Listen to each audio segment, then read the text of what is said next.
20 years I got my senses. Stock up, I got plenty like the day before the storm. For 20 years I got my senses.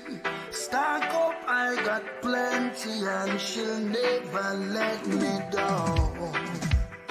Sexy me, I shine a criminal, hey. Passing through the stations on the criminal, hey. Superstar in Hollywood like Vivica, hey.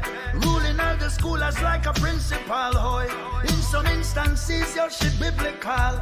She's my church and I'm the cardinal, hey. Gather many people like a seminar. And every puff, it's motivational, hey. We smoke marijuana like we just don't care. Marijuana affair. We burn the highest grade. Beware.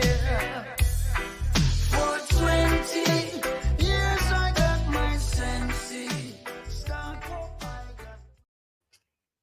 What's up, everybody, and welcome to another 420 Happy Hour. We're your hosts, Happy and Hill, and we're going to be having a special guest come in today here in a little bit, but we thought we'd start the show and say what's up. How's everybody doing? Happy Tuesday, everybody. Well, yeah. Yeah, so we figured that we would do, like a single guest tonight and lift up a fellow grower in the community, somebody that comes from the same cloth that we do. He was one of the first in the door, if not the first in the door, over at the Grow Boss Army. And so, yeah, why not lift him up and see how he got there, y'all?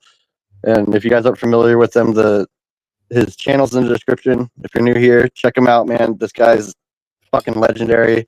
Some of the best plants you'll see on YouTube. He also runs DWC, I believe. But yeah, he's a pillar in the community and really cool to have him up tonight. It's gonna be a banger. Gonna be awesome, man. Hills and I were talking backstage about our first interactions with IPL. Like meeting him over at Grow Boss or PKR, things like that. But dude, what's up, everybody in chat? Derek, what's up, King? What's up, Smoke? What's up, Sin? Kowski, Wild, Bob, Junior, Dez, Funny, Is. Good to see everybody. Bubba, Staggering, how's it going, man? What's up, Wops? Kowski, if I haven't mentioned it. Sorry, I was clearing out my browser and What's up, Maga? What's up, Mikey? roll joints here. Hell yeah, roll up, man. What's up, Dr. T? But yeah, so one of the first times I ever met IPL was in the chat over at Grow Boss, and it was I hopped up on the live and had a chat with Grow Boss, and learned a couple things, and popped into the chat afterwards, and he was communicating with like some other people in the chat or whatever about their grows and this and that, and he had started talking to me, dude, and he's like, yeah, man, I don't really grow too much, man, nothing too big. I have a channel, you go check it out. There was, it's like, oh, and I instantly, click on his name and go over there and look at his plants. I'm like, holy shit, dude, these fucking things are giant. I mean, spoiler alert, if you don't know who he is or if you haven't seen his plants, dude, he'd sit in this room with these plants and you'd see him behind him and shit, and they would dwarf him. They were so fucking big, dude. Just giant plants.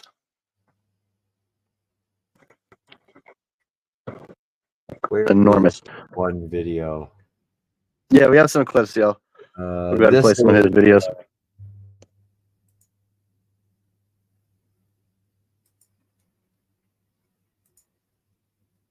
I'd have to say that I have googly eyes on my slap door with all my slaps on it, so that's in honor of IPL. This is his stuff here. Me want cannabis. Nom nom nom nom nom nom. Yeah. The googly eyes. Yeah. That was one of the first things I saw, I think, was that. It's funny. I actually know a local artist that makes these like custom googly eyes. I was gonna have her see if she can make like stoner eyes and send them to him. Have them sent to him.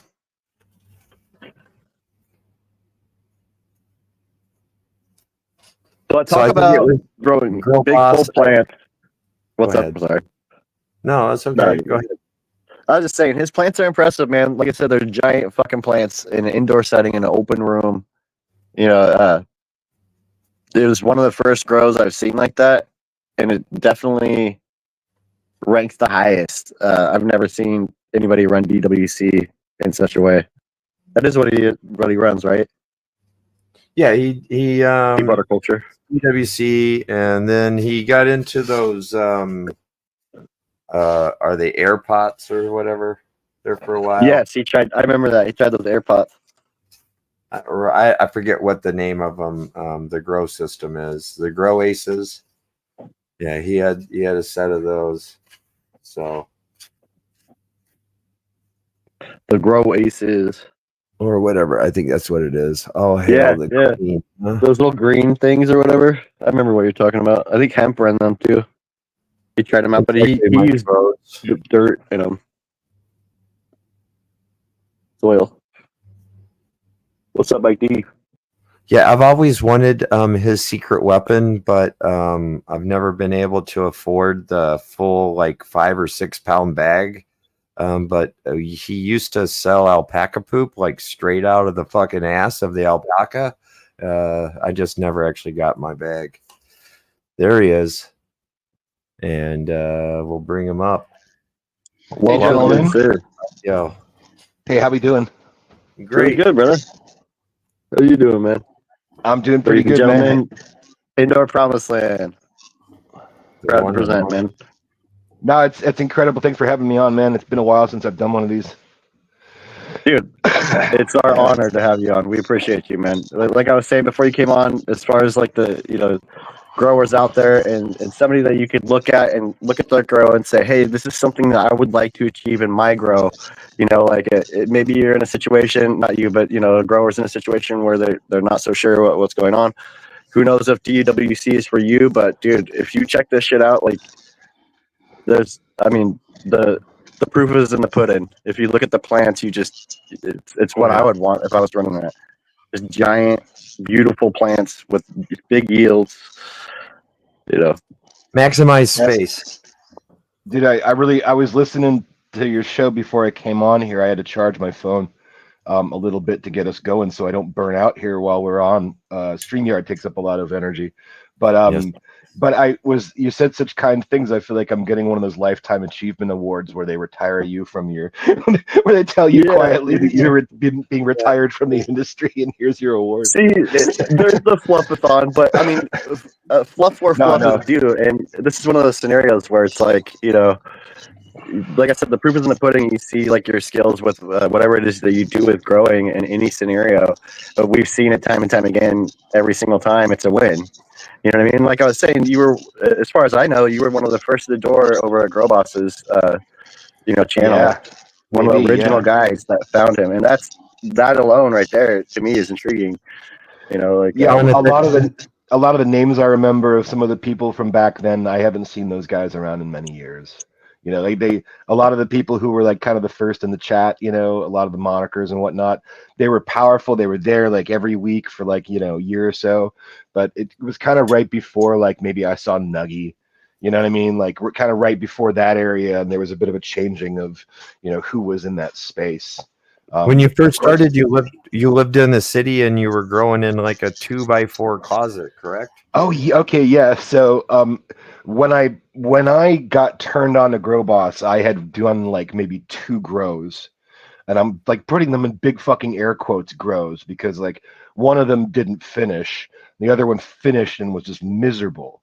And I was living in a small apartment, kind of like right on a busy street. And it was a hella really good situation with rent. Like the price hadn't gone up. I'd been there for a few years. And I had enough space there. I was kind of just a bachelor. This is before I married my wife, and this is before the kids. And I had really was like a 3 small bedroom, like second story of a home. So I'm thinking, all right, well, I'm going to rent to someone, and I want to do this grow stuff because a friend of mine had like, she was working with a guy when they broke up. They had a little grow operation, and she gave me some of his equipment, like some, HMI and some 1,000-watt bulbs and stuff, and Oh small shit! little like winged reflectors. Yeah, yeah, and some pots and stuff, and she had beans and whatnot. So I thought I'm going to be really covert. I can't just set up like a grow operation. So I went out for like $220 to Lowe's, and I bought like one of those like I want to say it's like a freestanding armoire, but it's like one of those things where you put your clothes. It's got drawers at the bottom and then two big doors that open up. And it was like 2 feet by 4 feet on the inside of this little the armoire is not the right word for it. I'll think of it in a minute. But one of these like like little closets, freestanding closets. And I Oh drilled yeah. holes in it, and I ran ducting into it, and I bought a cool tube because you can't put 1,000-watt light no matter what setting you have it on in one of these little boxes and not. Oh yeah, dude. That burn the So house down. Yeah. yeah. I mean, I had ducting going in and out of there. I covertly Holy shit. stuck it like next to a window to vent it out, and that's when I met Grow Boss, and he's talking about such similar crazy stuff. And What's up, Dunk? that was like What's sort of the first message I heard was like, oh no, I've done too much. Like, I'm trying to put like 8 plants and in this little 2x4 space, and have them come up. And I had a moderate success. I mean, I think going back and looking at it, I'd been like, well, you got a heat issue for one. That's way too much light for that area. So he kind of, just listening to his old material. The Texas Roadshow material is kind of what started it. Before he started doing his lives, I guess he did a tour sponsored by Clonex and a couple others, and he went into Texas and these grow shops, and he espoused his methodology, his ideas, and you could see it was really kind of confusing people. Everyone's asking for formulas and how much of this, and he's trying to wrap your head around like, well, it's really it's not about the how much of it, but the when and the why of it. And this anyway, was also in the time where he had to talk in code also. Yeah. How many flowers do you want?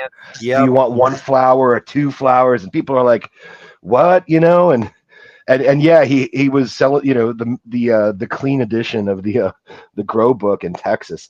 But anyway, so he started doing a couple like maybe direct to camera like product spots and references to his books, and that's what really caught my ear. And I think it was right before he did his live show I bought the book, so I had an opportunity on my third grow break, and I did. I spoke with him for like a minute. I called the hotline, and I had been a little bit in like his chat. I had been a little bit in his comments, and I was like, hey, I think I just had basic questions like, hey, I've got this size of a space. What sort of light should I put in there? So I come to find out that I could dial back, to like about basically a 400 watts on a 600-watt light. And I ditched that vanity thing or whatever it was. I ditched the armoire, and I had a closet. I had a closet that was like a remodel closet. It actually had a window in it, like a 3x4 closet had a window in it. So I was like, fuck it, I'll just do it in this little closet here in my office. I'll put a window AC in the window, and I'll dress the window really well so you don't see how like the fucking window is sweating during the daytime. You know what I mean? So the window ported outside, basically. Yeah, basically, yeah. So I had a vent so I could timer vent the heat out, and then in between, like in that same little void where I put the box fan, or sorry, I put a duct tube out through the little louver thing on the side of the window AC. So I kind of had like, all right, air exchanges on the timer. I didn't have to buy any new gear because I'd already bought all those fans and stuff. I had a window AC, I had a window, and now I was in business. And that was like, I want to say grow number 3, but technically it was like Grow Boss says, your third grow is your first grow. And it was the one where I started incorporating his information, starting to understand how to use the products correctly. I see. Because some of those things are really hard to understand. The environment, and you're getting everything correct. You know what I mean. In addition, with not killing your plant, but some of these things are hard to do in scenarios. And you just explain one that I understand your pain, dude. I try to grow in a closet too. Like I try to do full cycle in this closet, and it's like, fuck, bro. It's not an easy thing to do. It really isn't. Like there's a lot of variables that go into it. and Yeah, it's and so at difficult. least I finished that third grow. I wouldn't call it any sort of like unanimous success. You know, I was just kind of because that's the thing about his book was it was a grow book and equipment guide. He gives you some ideas and mentality about growing, but really the earlier versions were like, you know, here's how to use these products, not specifically these line of products, but like here's how nutrients, these one parts, these two parts, these three parts. Here's how they work. Here's how CalMag fits into that. Here's some ideas about like watering, when to, and how. The rest of it was like, this is what a CO2 thing will do for you. You know, this is what a tent will get you. This is what you could expect for this size light. And it started to kind of click. That's around the time he started doing his live shows. And so that was like a whole new game changer, meeting other people who were kind of in the same epiphany moment as I was, with the information. I probably could have gone on to be just, I probably wouldn't still be doing it if I just took my third grow, the first one that came out of the little closet, and I was like, hey, this is what it's supposed to look like. I probably would have gotten bored with it. I think I still stuffed like 8 plants in there in like 1 gallon, cloth pots or whatever, and I had them raised up off with these like racks like that, the kitchen storage racks that they put vertically. Oh, yeah. I had like 2 sets of them laying down on top of some Rubbermaid bins so that I can go in there and water and then be able to suck out the water from the bottom. Man, it is tedious. You're working through a doorway. But but yeah, you can't really. between the it's rough. AC and the venting, and then also I went and I got a regulator for CO2. I was like, if heat's going to be an issue, that's the first time I was onto that. Was, well, they want the CO2, so it's a benefit. But if you're going to have an area that's going to be hot, like hot, You're using it's a gonna be hot, 1,000-watt HPS, right? Like, yeah, I had 1,000-watt oh, bro. HPS, and I cranked it down to 600 watts, like 60%, and that's what I grew with. So it was a disgusting orange looking light, and it was stepped down to being even more glowy, disgusting orangey. And Yeah. like I had Oh, to yeah. shield my eyes or wear a cap when I was like just opening the door so I wouldn't blind myself under the work. And Yep, we use some of those at work still, man. But yeah, I feel your pain. and I actually thought about putting one in trellising the into a closet closet is too. difficult. Yeah, closet's That's the way to go. crazy. Closet grower. Yeah. So, John, for years then, when you used to be a craft or home grower, were Yeah. you always searching through seeds, or were you on a cut for a while that you just grew out time after time? Yeah, I really drilled down on cloning because right early off I noticed that I wasn't very good with seeds. I could sprout them, but I couldn't keep them alive. Or they were alive, or they got too tall and spindly, or maybe I wasn't transitioning them at the right time. Other people seem to have a very natural like language when it came to like seeds. Their behavior was natural. Yeah. I was just happy to get like my first cut where I had something I could take clones from each of those plants, and instead of 8 plants on the 4th run, I'm going to put 6 plants in there, and I know how to top them and when to top them now, how to shape the plants, how to get them into a canopy. So I'm going to end up with some clones from just all that cutting. So I got really good at just propagating clones. And I think I had like my 3rd run was some batch of stuff, I think Crystal or something from ILGM. I think they still sell that. Like, I think you can still get that strain from them. And yeah, Oh, I shit. just drilled down on my on that game. The 5th run, I did buy some fancy seeds. And again, I spent high dollars for seeds. This is back, really like 10, almost 9 years ago, I guess. And it was still difficult to get seeds. You couldn't just go to a head store and get seeds. Or you couldn't Oh, just yeah. go to And not only that, but the technology wasn't really there like it is now. I feel like, not that that's a huge thing, but the lights have gone a long way in a decade, man. Oh, man. Yeah. Well, I think most of the equipment's actually changed in the last 10 years. The way that people do things and shit. You'd see it in the back of like these like grow magazines or whatever, those catalogs they'll give you at the grow store. But like flood and drain tables, that was all kind of a new thing. Like, ooh, if you were flood and drain, you were running a facility, right? And I think now it's scalable. You see like School of Crop found a really good product that was like very, very fit for a home craft grower.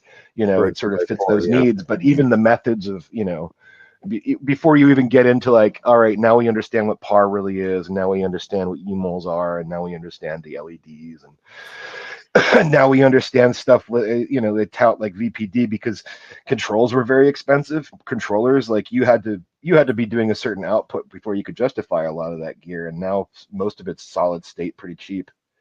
You know, That's an interesting way of thinking about it, and I think that not a lot of people think about that too. Is how do you justify spending a lot of money on this equipment if you can't correctly use it? You know what I mean? And I'm not trying to be a dick or anything, but it's just like I found that myself in the same situation when I first started growing. I just started buying shit. You know what I mean? I didn't even know what the fuck I was doing as far as buying it. And even just the fact that I had like an inline fan was because somebody told me, hey, you should probably get ventilation. I'm like, what the fuck are you talking about? right? Yeah, You know what I mean? I just had recycle the no air in your knowledge, room every once in a zero. while. Right, And you know what? none. And that's the formation of the community that started growing up around the Grow Boss lives. And eventually he's doing his plant reviews and looking into their gardens and shitting on people's, you know, and people are calling in, and you know, he's taking the calls that he would normally take on consultations right there on the show, you know. And this I goes love on it. for a few years. You end up getting a community of people who are at least speaking the same language. They're referring Yes. to the same things the same way. We're not jumbled with the information that we're sharing, and we have some data points. There's been enough time to go by where the community, that community, got used to trying this different way, putting down some of like their own preconceived notions, kind of really getting in the middle of the boat. And then suddenly you have a community of people who you can relate to, you could talk to about those things, because now they're buying equipment, they're buying gear, they know what worked, they know what didn't. And some of those opinions are very valid, not just kind of like, oh, someone who I respect, you know, said this. It's like, no, some of the opinions were incredibly valid, you know, had a little more weight.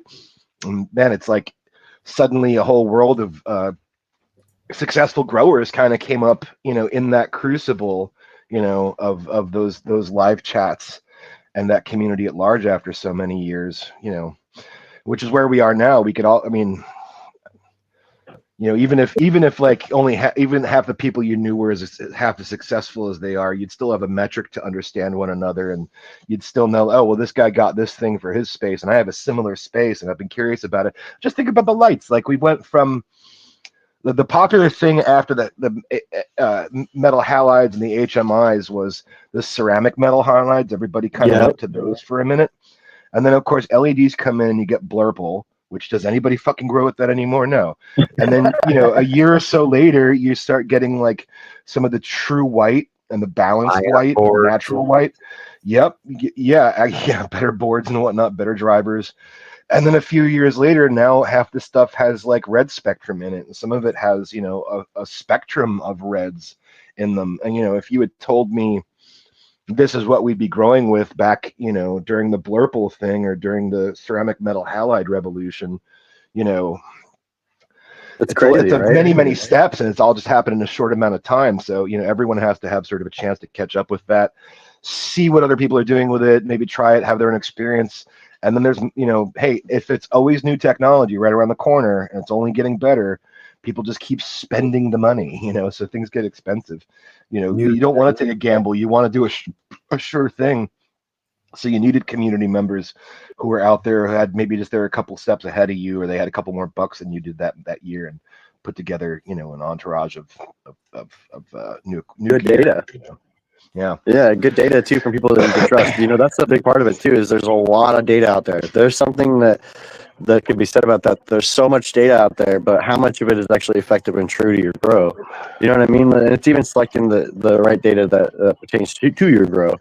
You know, a person that's new at it could want to start with something like DWC, but be getting but you know, not understand it and be getting information from somebody else that doesn't even, you know, grow in DWC.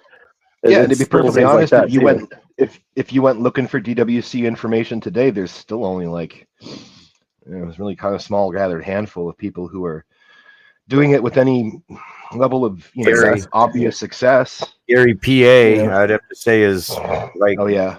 for build videos out there. Gary is probably the only guy out there showing you like step by step where to drill the holes, what equipment, Yeah. and like top of the line fucking setups too.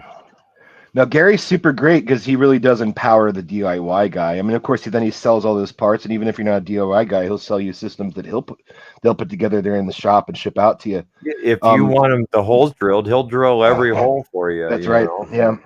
And when I made the switch, I think it was some of Gary's videos, and honestly, High Grow Hybrid had his earlier work had been largely focused around a DIY RDWC.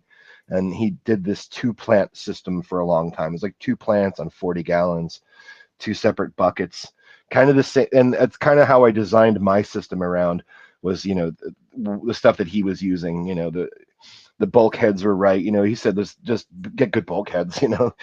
Call current culture, don't buy their whole system, but just buy these bulkheads because they're worth it.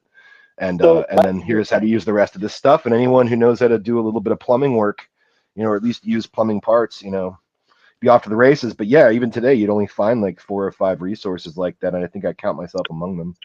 Oh yeah, 100%. My question to you It's with that is so did you didn't obviously start with DWC.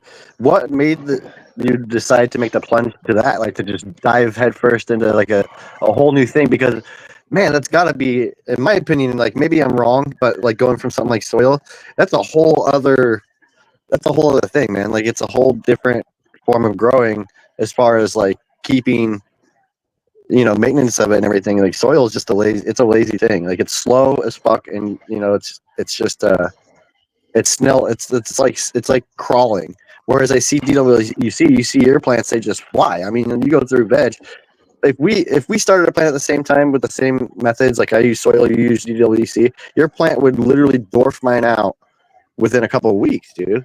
It's insane how much faster. Yeah, if we were talking about doing something like, let's do a comparative 6-week veg or something, right? Like, let's Oh do man, it would be fair. insane. Yeah, it's in that time frame, it's not even fair. It's just not even fair. Just So for did you just realize that growth. Yeah. hop over, or I mean? Well, I have to confess 2 things, right? So I was doing grows back to back, right? And starting in soil slow. Hey, soil's also kind of pricey, at the time, especially for smaller grows. It's going to be not the most expensive thing you spend your money on, but you're always tossing it out and then getting new, and then tossing it out and getting new. So after I kind of got the hang of how to grow plants, how to shape plants, I still wasn't winning, but I was doing pretty okay. I was learning how to shape plants and get less plants in the same amount of space in the closet. Eventually I got another tent. Eventually I got another tent. Eventually I moved and I bought a house, and I put a little spot in my basement.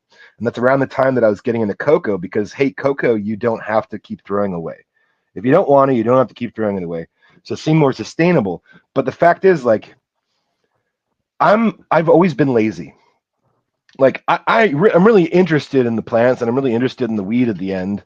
And I feel like I have even then I had a good amount of talent and understanding. Thank you, Grow Boss.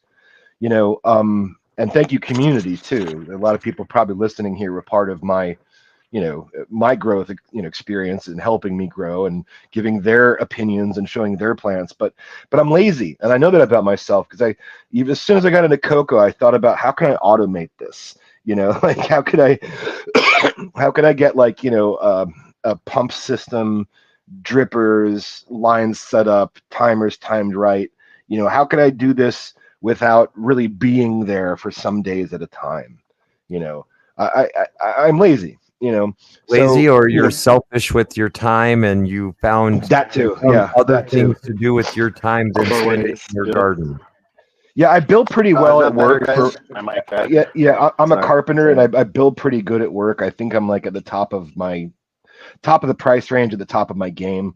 I think I've peaked right now, and I always kind of felt that way, that I was always kind of doing good. So if you're talking about something that is going to go from being a hobby to a chore, like, it has to make me more money than I make it work. So the less flesh on the wheel, the less time I have to be there, the better off.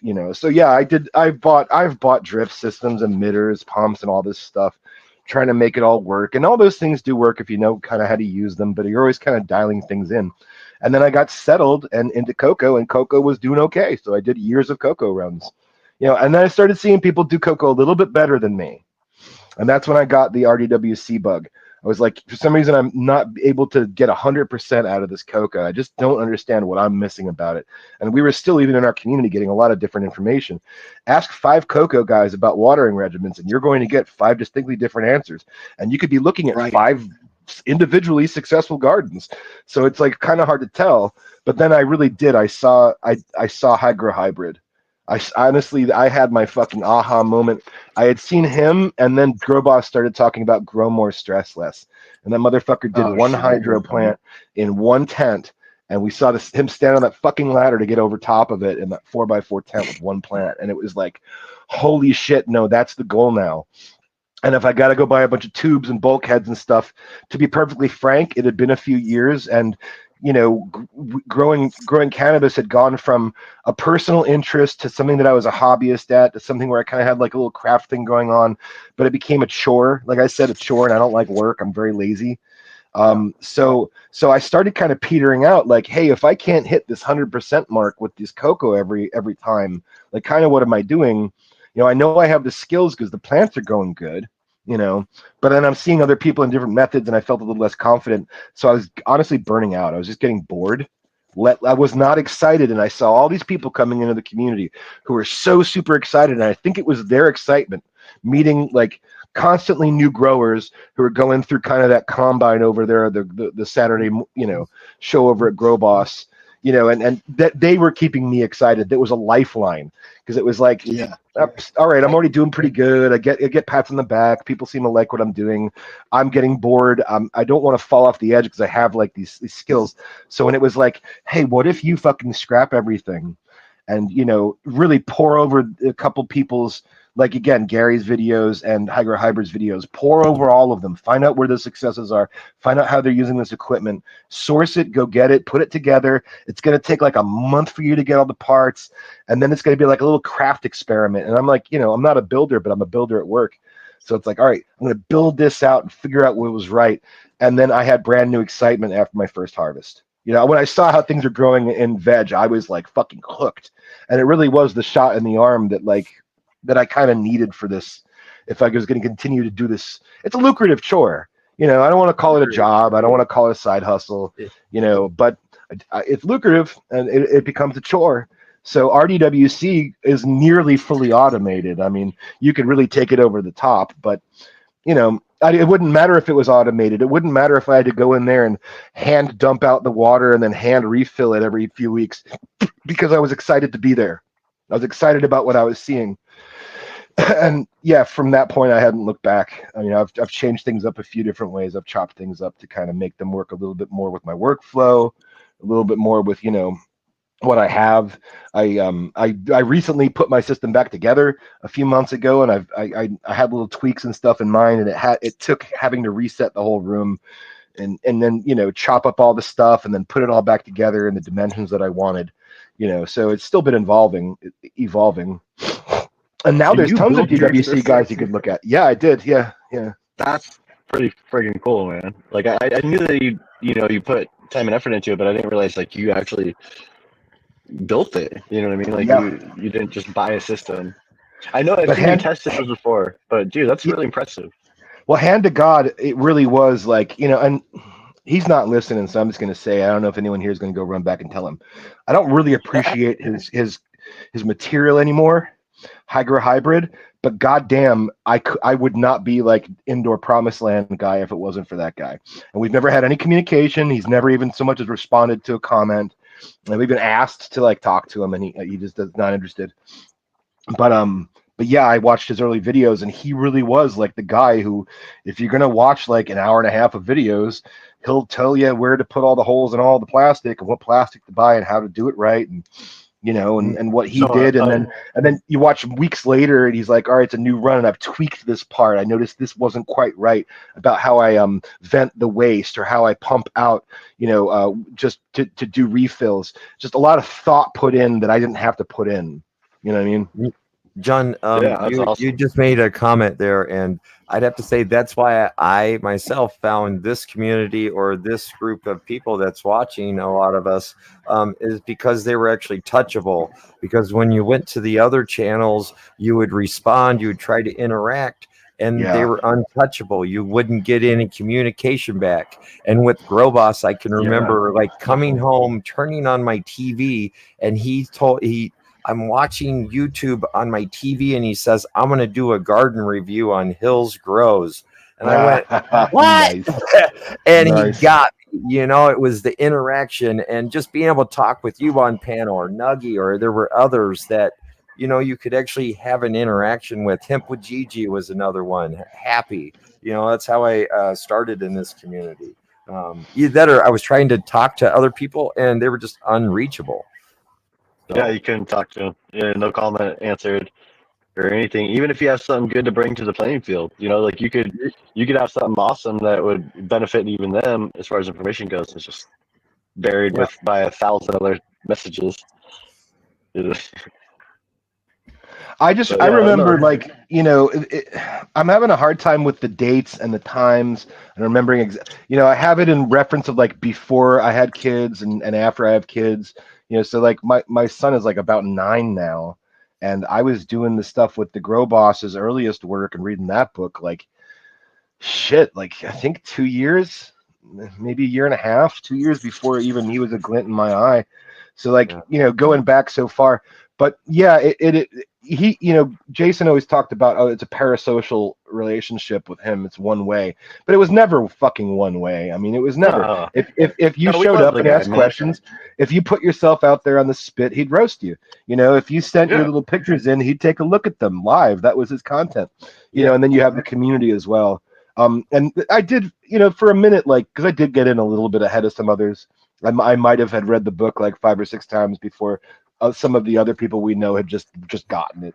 So everyone's coming in at different times. But there was a few minutes where I was kind of waiting for.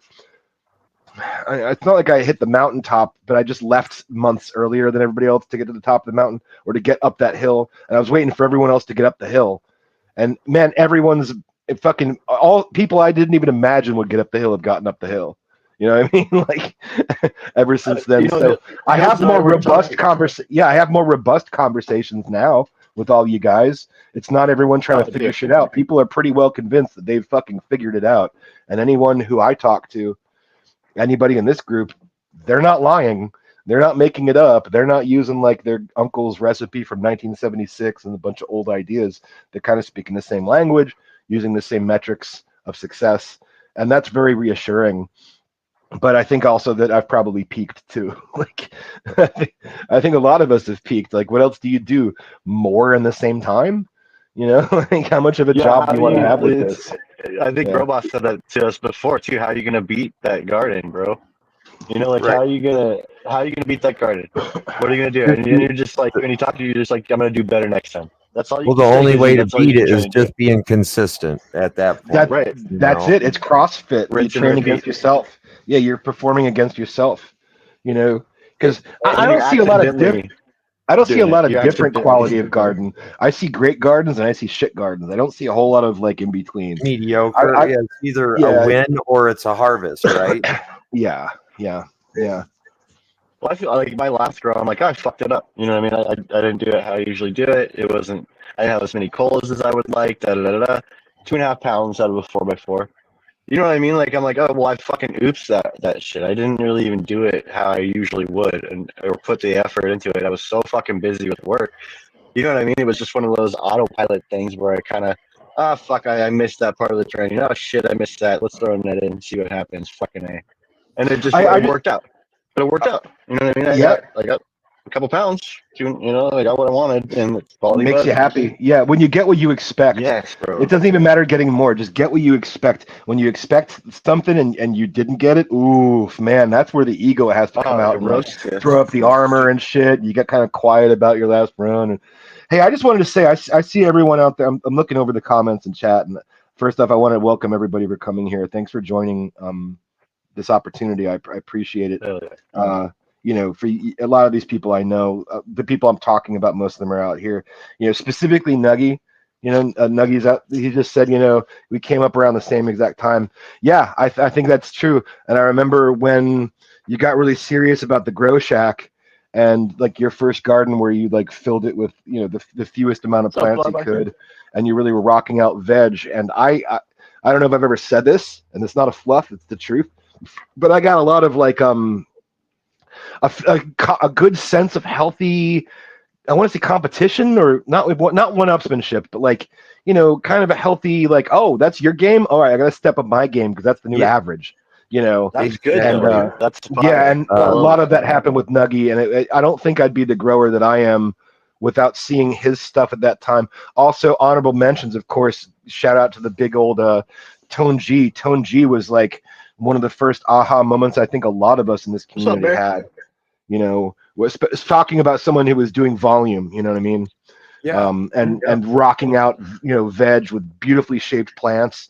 And I think that guy's been very consistent. When we all have what we need, and when we all have like the supplies we need and the time we need and the passion for it, we could be consistent. I think Oh, if yeah. any of And those factors fall out, why you really change it's it? something You suffers. know what I mean? If you're It's hitting why I'm home still runs doing every time, DWC. Yeah, it's why I'm still doing yeah, bro. DWC because I was not doing 100%. I was not batting 1,000 in cocoa. I had my shaping game on point. I had my nutrition game on point. Something was just missing, and it just kind of it was. Again, I'm just fucking lazy. That's my I feel mostly like my DWC problem. is But like the like I've catered to pros. that. Yeah, You know what I yeah. mean? It's like the next level of shit. For me, that's what it means to me. Like Coco and DWC and those other medians, like, and maybe I'm like giving it more than it is. People have told me that before, but I just feel like it's a whole other thing. Like I said before, it's just and maybe, like I said, maybe I don't know what the fuck I'm talking about with that because I've never ran No, DWC. no, you're right. It's You know? fast. Like you have to. It's like If you're college. soil growing, yeah, if you're soil growing, you could wait a week and see what changed, and be like, oh well, I added this week. I did my one feeding, every 2 week feeding here in mid veg, and I'm just sort Yeah, of waiting, exactly. and then you're gonna see a result, and you might even forget like the stuff that you To did. read a fucking But book and yeah, you the know, like reactions and the responses to like the inputs in RDWC, and I can't speak for too many other hydroponic methods. I have to imagine that like aeroponic is probably similar. Like that's what was exciting about it. It wasn't just putting together like some plumbing stuff. It wasn't even just seeing like the first veg take off. Like I didn't do anything different. I actually kind of dialed back risk taking and made things super average and underfed, if anything, on my first DWC grow. And just like, man, hitting like mid veg like 3 weeks in and being like, holy fuck, these plants are too big. I might have to get rid of a few, and then going into flower and seeing like, yeah, it kept it interesting because again, you really do kind of have to be down there once a day. You may be automated, but unless you got your shit on point and you're pretty confident about that, hey, the reservoir, it was a hot day for some reason. It was a little drier in the room, and things things evaporated a little fast. We had a lot more transpiration happening in the room, and now my reservoir level is down an inch from where it should be. You really got to be there to catch that. shit. Yeah, you got to be there to catch that. Rough. Yeah. So Yeah. your pH went up, or it Yep. spiked, or Yeah. whatever. But yeah, Or just a pump died or something. or you flood It's your not basement, all right? critical. Yeah, it's not I all critical, remember- but it's exciting to see it because it happens like on the turn of a dime. Yeah, I remember one time you flooded your basement or a pup. Yes. Yeah. 18 hours. Shit. Yeah, God damn Hills, I forgot about that. Yeah. Yeah. I had a hose bib in the basement. 3/4 inch fitting was wide open, unvalved, just wide open for 18 hours. It was about 2 years ago. Oh, Yeah, shit. 18 hours. Yeah. I did the numbers and it was something like thousands and thousands of gallons, like 5,000 or 6,000 gallons of water. No. Yeah. Oh, dude, that happened to me in my basement. It was like a decade ago. And oh my god, the power bill was fucking insane. I was watching a creative so show, pissed. and he's like the water stain up on the ceiling. That's from when I did our DWC upstairs. I don't Yep. do hydro upstairs anymore. He says. Nope. Yeah, it's like water. It's like water just beds broke on the my second floor. You just don't do it. Well, Grobos always joked. He said, "Fill time is spill time." I remember going. I'm very through careful about it now. I'm very careful. Asking Kim, how many times did the kids flood out the apartments that we rented or the house that we rented? And she's like, several times. Ooh, I have an interesting question to the history of DWC and deep water culture and hydroponics. How far back do you know? Does anybody here know? I know you're an educated man, both of you guys. How far back does DWC or hydroponic go in growing? And I'm sure it's further back than growing cannabis, I assume. You know what I mean? Like probably as far as it goes. But I mean, I'm curious. How long have we been utilizing this technique? Well, I'm sure I'm sure there's some crops that probably only happen in roots and water. Or just Right. in rice paddies, I guess. Aren't those kind of floating in deep fucking water? And I don't. Yeah, I know that there's some stuff. consider the lily pad. I mean, But I would just have to say that probably since the 40s, 50s, we've been always trying to experiment and try to get more per acre. So, that's why they have certain types of grows like that where there's media or they're growing without media. You're not growing with any soil, no artificial. I have to imagine the space race probably had some influence on trying to find medialess grows, and I'm sure DWC would probably be at the very bottom of it because putting water into outer orbit is probably pretty expensive. Yeah, I remember going to Epcot Center and seeing exactly Epcot aeroponics grows, long and they time ago, had this right? track, and they went around, or you walked around them, and it was all kinds of different alternative growing methods for growing food back in the day. But that's a great question, and for someone who's kind of been doing it for a while, I have a pretty solid understanding of the history in the last 10 years, kind of how it's come about, but anything past that I really don't know. I remember seeing one of the first things that caught my interest about DWC was people were talking about at the time with their little micro vegetable gardens and stuff, Kratky method. You guys have heard of the Kratky method? Well, okay. So it's like you just take a cup and you fill it with water and you put your little plant in there, whatever it's going to be, and the roots hang in the water, and it evaporates, and you don't really deal with that until it gets down to a certain level. For me, that's like creating an air gap. So the Kratky method didn't have any aeration because you're talking about only one plant, not something like competitively large, like, big cannabis plants, but, like little greens or whatever the hell you're growing, in your little porch garden. Yeah. But the idea being okay, your roots are going to start off sitting in water when the roots are not long, and the water level is going to drop. Your roots are going to proliferate, but they're also going to get longer as the water level drops, and eventually you've got more air to water ratio. And usually you're doing something like lettuce. By the time you've gone through one of those cycles, you're ready to harvest. Or if you're doing something like, herbs or whatever. And I thought, well, that's pretty fucking interesting. I remember trying to incorporate that in my earliest fuck arounds with, because before you could do flowering in RDWC, you have to do vegging in RDWC, right? You can't just skip that step. Right. So I had a lot of different controls set up about what was my water depth, how much air, and it's hard to see because it was only a couple videos you could find. Again, only 2 or 3 people out there making videos, and even less of those videos had plants involved, or plants at every stage. Again, thank you, Hygro Hybrid, for recording so much of his experience. A lot of it's anecdotal, but the guy's not dumb. He's pretty fucking smart. When it came to all that stuff, he was on the money. But seeing him open the bucket one time and scrubbing through 6 hours of videos, he opens the bucket one time in flour, and you're able to see where's his water level at. You pause it, and I'm looking at it, trying to all right, well, his hand's maybe 5 inches. He's holding his hand over here, and I know that those are 13-inch buckets, and so that's got to be 5 inches or 6 inches of air gap out from the bottom of the, trying to figure it out that way. Trying to figure out every single angle. Yeah. Right. Yeah. You're but again, it was research. Hoping that he answers your question somehow, psychically answers the question that you can't, you know what I mean? Or just it taking a year of watching a person and some of their live stuff or some of their new stuff to finally be able to get all the data points you need to put it together and start a package, do it that way. And that's where Gary comes in. Gary knows how to put it together. And now he does all these. He didn't have a shit ton of videos like that. He had some videos, right. Now he covers all the bases. Well, they're kind of old, but still, he has some presence on YouTube, but I mean, he shows you how to build a complete, top of the line system. Yeah. Well, I will say, and you guys might remember, it was probably one of the first community engagement projects that I kind of did with the IPL channel. Was I'm a guy named Caleb. Sorry about there's a truck going by here. Sorry. I remember that. Can you guys hear me? A guy named Caleb reached out to me. He goes, I've had 3 grows, did some soil, did some cocoa. He showed me some pictures. They were pretty okay, for someone, you wouldn't say unequivocal wins, but he had most of shaping down pat. He was definitely getting canopy, right? And he said, hey, how do I, I'd like to maybe try this. Could you? And I was like, look, I'll try it with you if you let me publicize it a little bit. And we did. I hooked him up with Gary. Gary got him out like a 2-site unit with a control res for his little 2x4 tent. And Caleb didn't need a whole lot of instruction about how to grow.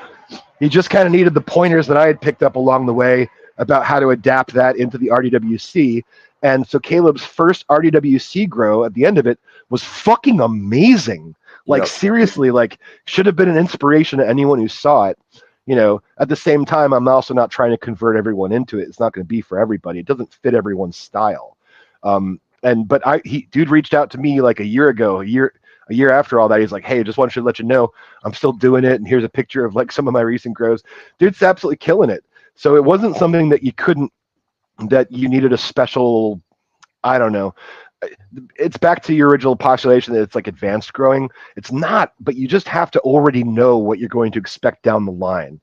So yeah, I think you have to have the wisdom and the knowledge of having done it in a slower system, where you go, all right, at this time they're going to want this, and next week they should look like this, and then you have to scale that down by like 25 or 30% and go, it's not next week, it's 4 days from now, it's going to look like this, and just kind of know what comes next, know what you're going to be feeding the whole way through. So when you start, getting those little visual hints, hey, I'm short on this, or, hey, it might be a good time to start with the P and the K now, even though you're only 10 days into flip, it's really good time to start with this, because by the time these plants want it, you need to have it there. And that's all it is. You just got to be like, you have to know what's coming next, so that you could be on that, waiting to see like the result of what you did is probably too much time has elapsed if you're going to go into a problem area or a deficiency or toxicity. Waiting to see it, dude, if you're seeing it today, it's really going to be a big problem tomorrow. And, it's just such it happened a week ago. If you're seeing it today, you actually did it 7 days ago. That's what GB used to say is, Yeah, and I would never tell someone, hey, you want to be a new grower and you really want to just do hydro? Yeah, go ahead and do this. Because if you don't have the relationship with the plants, you don't have the reasonable expectations of success and what it takes to get there along the way, I think it's going to be a struggle. And it's difficult to just give someone a recipe. And I found that with Caleb. He didn't really need a recipe. He just had a couple gaps in his information that needed to get filled. But I was just so proud of like what that guy was able to churn out. And I think we talked like, I don't know, for like half an hour, like every couple weeks.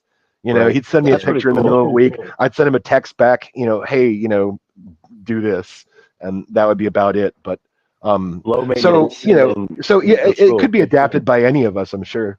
Hey, Derek in chat has a question real quick. Do you leave the air pumps on 24/7? 24/7, 365, baby. Yep, they're always all the time. And recirculating pump is always going too. So, and like there's probably some science that I've never read up on. I'm sure that now people are experimenting with these systems and coming up with some science about it. There are some other good RDWC growers, and they'll something like how many air stones and how much air pressure do you need per like cubic foot of water or stuff like that. And for me, I just kind of know what's worked, I don't know that I could say like, oh, well, the actual answer is this, this, and this. Well, I don't one of the biggest pumps with the biggest air stone possible. I mean, the most is get as many as you possibly can. Yeah. Is there a lot of bad information you feel like out there for DWC, deep water culture, and hydroponics? Like, no, because I think people are just, if you're gonna fail, you're gonna fail. Hey, let me pause myself for like 30 seconds, okay? Oh yeah, absolutely, man. All right, you guys talk among yourselves. We got to play a little video of one of your something IPL. Sorry. Let's see here. Is this the one we want to? Chain smoking joints. Yeah, buddy. If you're going to try to grow big, thick-ass, bushy plants like we do at the Indoor Promised Land, then you better have a light with great penetration. Why not get one that's spread, too? It's got spreaditration. The Spider Farmer 8860. Woo! I love that. They did, too. They liked that a lot. They thought that was great. IPL, Phil, say it. We were thinking this earlier. Hills mentioned it. He's like, I feel so good. Oh, that he can make up his own words, or I forget. Yeah. I forget how I said it. You know? Yeah, dude, that shit was awesome. What a good Yeah, fucking advertisement. and you could talk like I talked, for a while with like Dr. Coco, MJ Coco, because he's really dialed in on like light and light use and stuff, and I was there for a few of you guys' debates. you were. Oh, cool. Yeah, because those were fun. They were private Because too, which was pretty cool. he has actual science. He has actual science, and that's what I was saying about like air stones and aeration, and how much is enough or how much is too much, or at what point do you hit a point of diminishing returns? And it's hard to tell because like you said, I've always been of the mind like get the biggest pump you can and the most air stones you can fit in those buckets. So I've put 4-inch air stones, on pretty sizable, pumps into each bucket and been like, well, hey, that's enough. But then also lately, I've seen other successful growers. I want to give a big fucking shout out right now to Preston Bjornson. If you guys don't know Preston Bjornson or Canna Bjornson, he's got a big IG following. I did an interview with him back in the IPL, like 2 years ago, and he has the cleanest garden. He is in fact a plumber, so like all the parts are pretty native to his mind, like all the stuff that makes it work. He kind of knows what to do with what. And I've watched him refine his setup. I think I've seen him change it like 3 or 4 times now. With each like reset he takes it all apart to clean it. He might put it back together a little different. He and I have similar size rooms, but I'll tell you, if you want to see someone, because I don't really make videos anymore, but if you want to see someone really fucking knocking out of the park, Preston Bjornson, Bjornson, Bjornson. I'll be looking that up. But the point was, he's doing 13-gallon buckets with only 1 air stone each. I think he might have he has a larger air pump than I have, but at a certain point, you can only push so much volume through those 1/4-inch tubing. You know what I mean? So then I kind of look at that and go like, well, shit. I mean, I watched High Grow Hybrid do one of those brute bucket grows, which also Bjornson has done, those giant brute fucking, industrial sized trash cans. And he's thrown like 10 air stones in there, and made it work. So I'm sure the point is a diminishing return, but I haven't seen any like, data or, studies or what have you. And I'm sure those things are soon to come. So, the future of RDWC growers are going to have a little more information than just anecdotal and seeing what worked for somebody else, because really that's how I started. I copied somebody else's system. I was like, I'm just going to do that, but I'm going to do it a little scaled up. I think it's kind of like the hobbyist that starts out with a small fish tank, and then next thing you know, he gets a saltwater tank. And saltwater, that's right. They have like a whole room dedicated to room filter, and then on the other side is just this little tiny tank, and they have a 10 by 12 room dedicated to everything else. Oh yeah, these guys are growing their own coral in their fucking garage, and it's crazy. Yeah, it can spiral out of control. Oh yeah, real quick. You've always grown these massive, like almost $1,000 fish. That's the reason why they do that. So there's almost money. Like outdoor looking plants. You know what I mean? That's one of the things that fascinated me when I first looked at your grow. Like back when I first met you in Grow Boss Chat. You're like, yeah, I don't really grow much, man. Not really a big thing, but you can go check it out. I have a channel. And so I go check it out. I'm like, holy fuck, bro, what the shit? But these plants that like I would see, because that was like one of my first years on the farm, So I was like, God, these look like plants I see out, like fucking big old mama plants out on the farm. These huge heifers, like indoors though. So for me, that was something new. And not only that, but being like, a couple of years in growing here at home, in a tent or whatever, trying to maximize the space, right? Like my plants, like I don't see how you get these huge motherfuckers like that. Like it's insane. It's like you're capturing all the light even low on the plant. There's a few, you said it, maximizing. There's a few things that I've dialed into my routine that maximize the use of the light at the end of the day. And again, I can't speak to light science, but top early, top often. Like if you've got clones and they're dropping roots, top that motherfucker. You know what I'm saying? Like top it then. You know, before my roots even hit water, I might have even topped again. You know, like But okay, you're now I've getting got. these colas low on the plant, and it's crazy. I mean, that goes against everything that I know. I think it's You know room. what I I mean? think that the second part of maximization was room, not tent. And Room to and and grow. I'll tell you why is like when I ran those 5 mother plants, they did get pretty fucking bushy, and that was an experiment, and that's Yes, not that a was method awesome. which I recommend everyone grows. But you could see like it didn't. I didn't have problems. Like you know, it worked out really really well for being Oh, kind of on a lark. crazy. But there's a certain amount of light I do throw at the ground. You know, like if I knew those mothers would have gotten that big, I'd have done 4 instead of 5, which means that I probably would have been throwing even a little more light past the canopy at the ground. But to me, we've also maximized with RDWC the speed at which you can veg. And honestly, all that aeration that we're talking about is only adding to extra branches. And when you've got the speed of RDWC, the top early, top often, the room environment rather than a tent environment, a little more controllable, and just a little extra space, right? So if I'm throwing, let's say, 15% of my light at the ground, but I've already maximized all these other things, now I have light that's actually touching the side of the plant. Like those plants, they were not a canopy shape; those were bushes. You know, they were kind of roundish. There was, I Yeah, tried to there were keep hedges. the top flat a little bit, you know, but I was getting good growth, like you said, kind of all the way down the sides. It's because they're Yeah, on the other side of that room is another row of lights servicing another row of plants, and there's spill light and there's bounce light. You know, it's all kind of it's happening, and you know, it's being not 100% flat canopy where no light is really penetrating; it's just hitting leaves.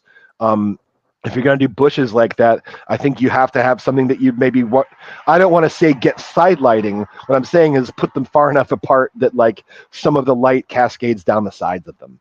You know what I mean? So you know, at the end of the day, it's maximize the space you have. The, I mean, I don't in order of importance. Like, well, plant count is veg time. How long do I want to veg for? Well, I've got a system that I could veg pretty quickly in, so I can keep a small plant count and get a larger plant in the same amount of time, right? So then top early, top often. Well, RDWC plays really well to branching, you know. So every right. branch becomes a cola, you know, if you do it in a canopy. But again, I'm lazy and sloppy, and you know, you rarely see me in a trellis. It's almost always yo-yos.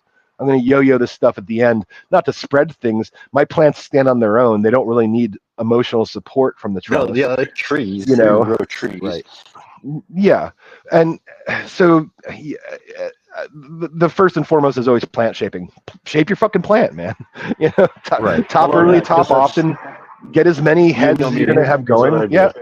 you know, try to keep them all the same, and the same height means, you know, in a trellis you're going to be branching things out. You're going to be bringing those outer branches down and out, and those upper branches, you know, up through the middle, and trying to keep things that are relatively same height, you know. But this is again, it's that's pretty basic, but maximizing the strong points, you know, the strong points of the system. Am I throwing 15% of my light at the ground? Yeah, but I'm also getting a little more than 15% more than most people in the same amount of time.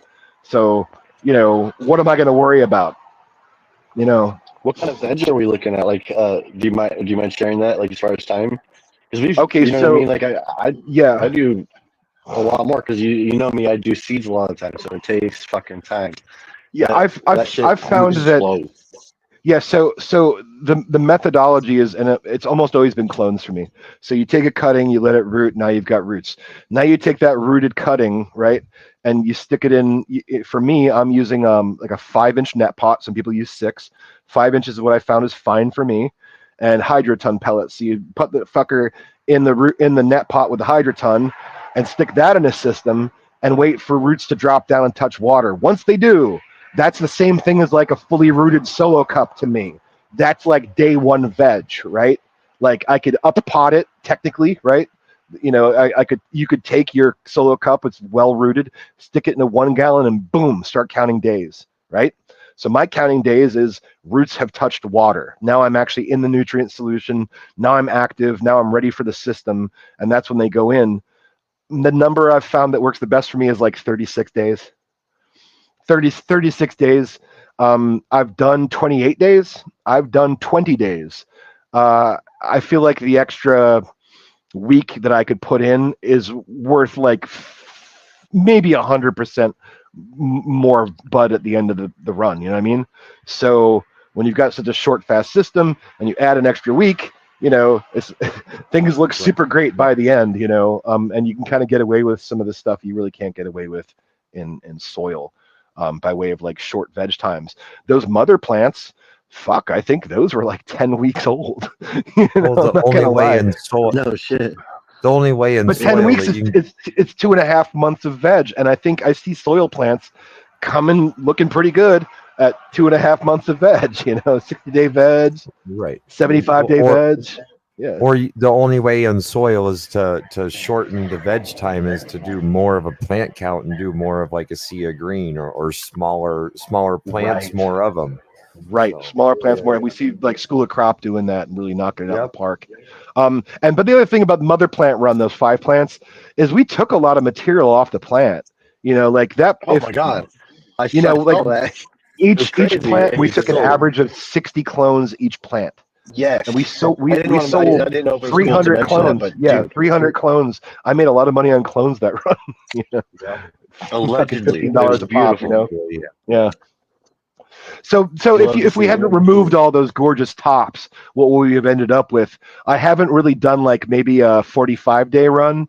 I found that 32 to 36, I should have what I'm looking for, but I'm not looking for days. You guys know, if I'm topping so early and so often, what I'm waiting for is a time after my last topping to pick up a couple nodes on each of those new branches, right? Sure. Yep. And that's when 10 I'm to ready. And that's 12 when I'm ready to days. flip. So it's what the plant wants. And maybe 14 I was days. lazy. Maybe I didn't get down there for 3 days that week, and then I did the topping, so things are a little bit back behind. If it was a race, shit, man. I mean, I could throw off a 36-inch diameter plant. Yeah, probably in 36 days. What do you 30 think to it 36 would days. take to get a fucking a legitimate 5-pound plant indoors? Do you think that's unheard of? Do you think it could happen? No, I think have that's to fucking ask. crazy. I think it's crazy, but I think back That's to why I the was like, guy. dude, Yeah. You're Yeah, the guy so that would have grown I a 5-pound challenge plant that. if there Yeah. was one. I said that immediately. I was like, if anybody that we know grew a motherfucking 5-pound plant indoors, it would be IPL. Well, are we And talking he's about not like playing with are you gonna give me a situation where I'm gonna waste my fucking time and resources for Right, one that's plant what it to would do a be. It 6 would month actually to be do a that. 6-month veg in hydro? Right. You know what I mean? Like, What would it Yeah. look like though? What would it look like in IPL's garden? I wonder. And I'm not like probably I know a big round bush like those moms. It would just be taller. It would be Yeah. fucking insane. You could hide in it. You could hide in that motherfucker. I mean, I couldn't wrap my arms. 2 of us couldn't wrap our arms around that queen plant, and that was just when I was Right. getting started. On like doing big plants. What do you think you pulled off of her? Do you know or? Yeah, that one was like, it was short of a pound. It was not a 1 pound That's plant. It insane, was man. something short. Yeah. That's insane. And honestly, I look at that video today. I'm like, man, she looks kind of sparse. Like all the features are there. All the colors, everything. Every branch was more or less a cola. Even the ones that weren't had pretty good like node stacking. I got very minimal larf on a plant like that. And, I guess it. Impressive. When I heard, I'm not going to say the name, but when I heard that guy who inspired me talk about a 5-pound plant, and then he's going to get an 8-pound plant next, it's like, dude, you're lying. Chill out, right? You cannot do that. You cannot do that. Hey, It doesn't you exist. mean this Not guy? like that. After a nice love ding dongs. You mean that guy? No. After a nice No, love ding yeah, dongs. untrained. That's funny too. Yeah.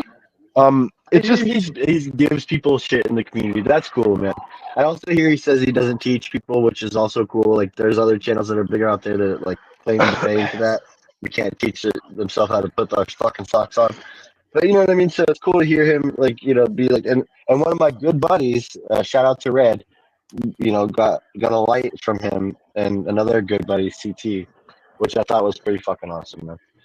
But aside from that, like the bullshitting, come on, why are you bullshitting? You know what I mean? Why are you bullshitting? And that's why I said this before, like when the topic came up, School of Crop brought it up.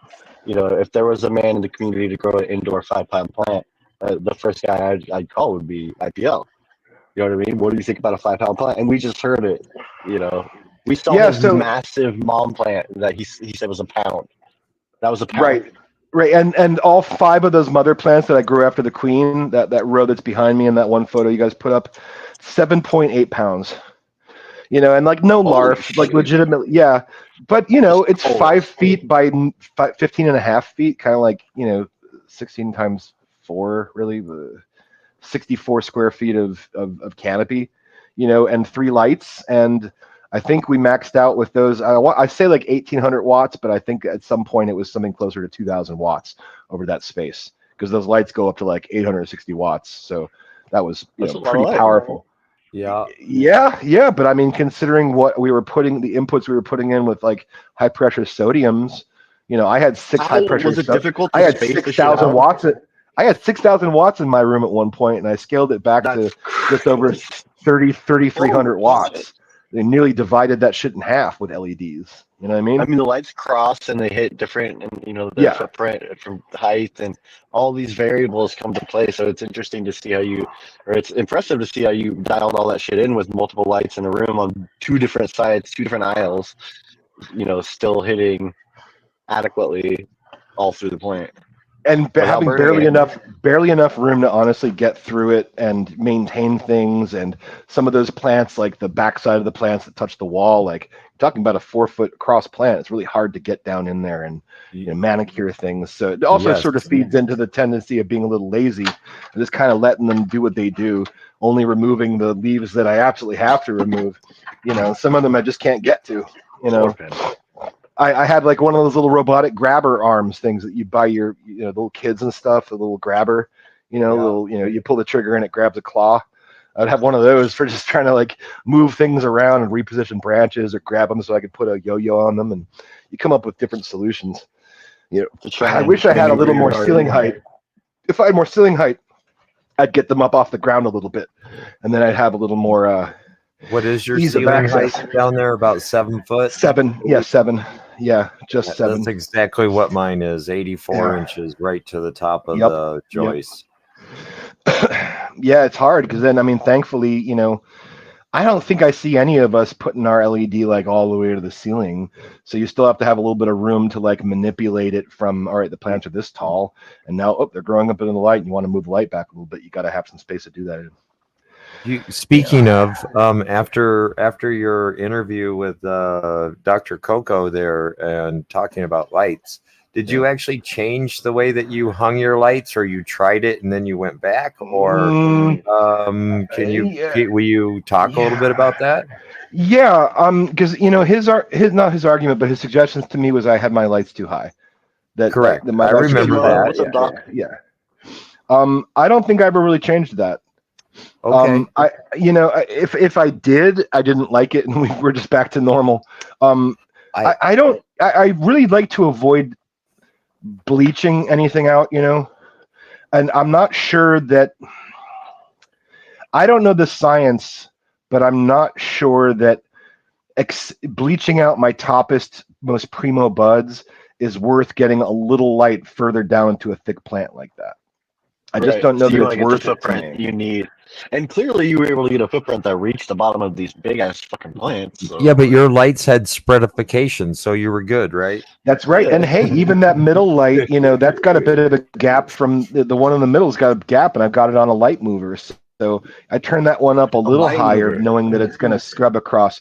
Yeah, it fills in the space a little bit, you know. That's pretty light awesome mover and that you're able to LEDs. use that Yeah, in a fashion that spreads the light to multiple plants. yeah. That Well, when you've wouldn't got like work. 15 feet of length, when you got 15 feet of length and you got 3 of these lights, the lights, they say they're 4-foot lights. They're not. They're like 44 inches, you know. So you add 3 of those and you start coming up with gaps in that space. So just having the middle one kind of scrubbing back and forth Some little hat. made a difference. Yep. In fact, I've seen other growers who were really late to adopt the light mover early to adopt the LEDs. Once they came to the light mover with the LED, we're pretty much sold that that's how it's going to go for now on. You know, especially like I think Spider Farmer just released like a 1,200 watt light or 1,250 or something stupid. I saw an advertisement, and it's like Yeah, like a 1250. CO2 I mean, light or something is what yeah, they're how much probably fucking going. ceiling do you? I mean, you got to go for like high ceiling or light mover for a light like that. I mean, that starts to look like factory to me. You know.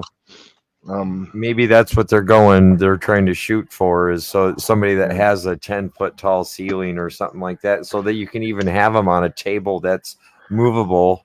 You know, if you have any type of fucking stand on it, you know, I don't know. Yeah, well, you know, at a certain point, they have these frames. They're like 42 by 44-inch frames, almost 4 feet.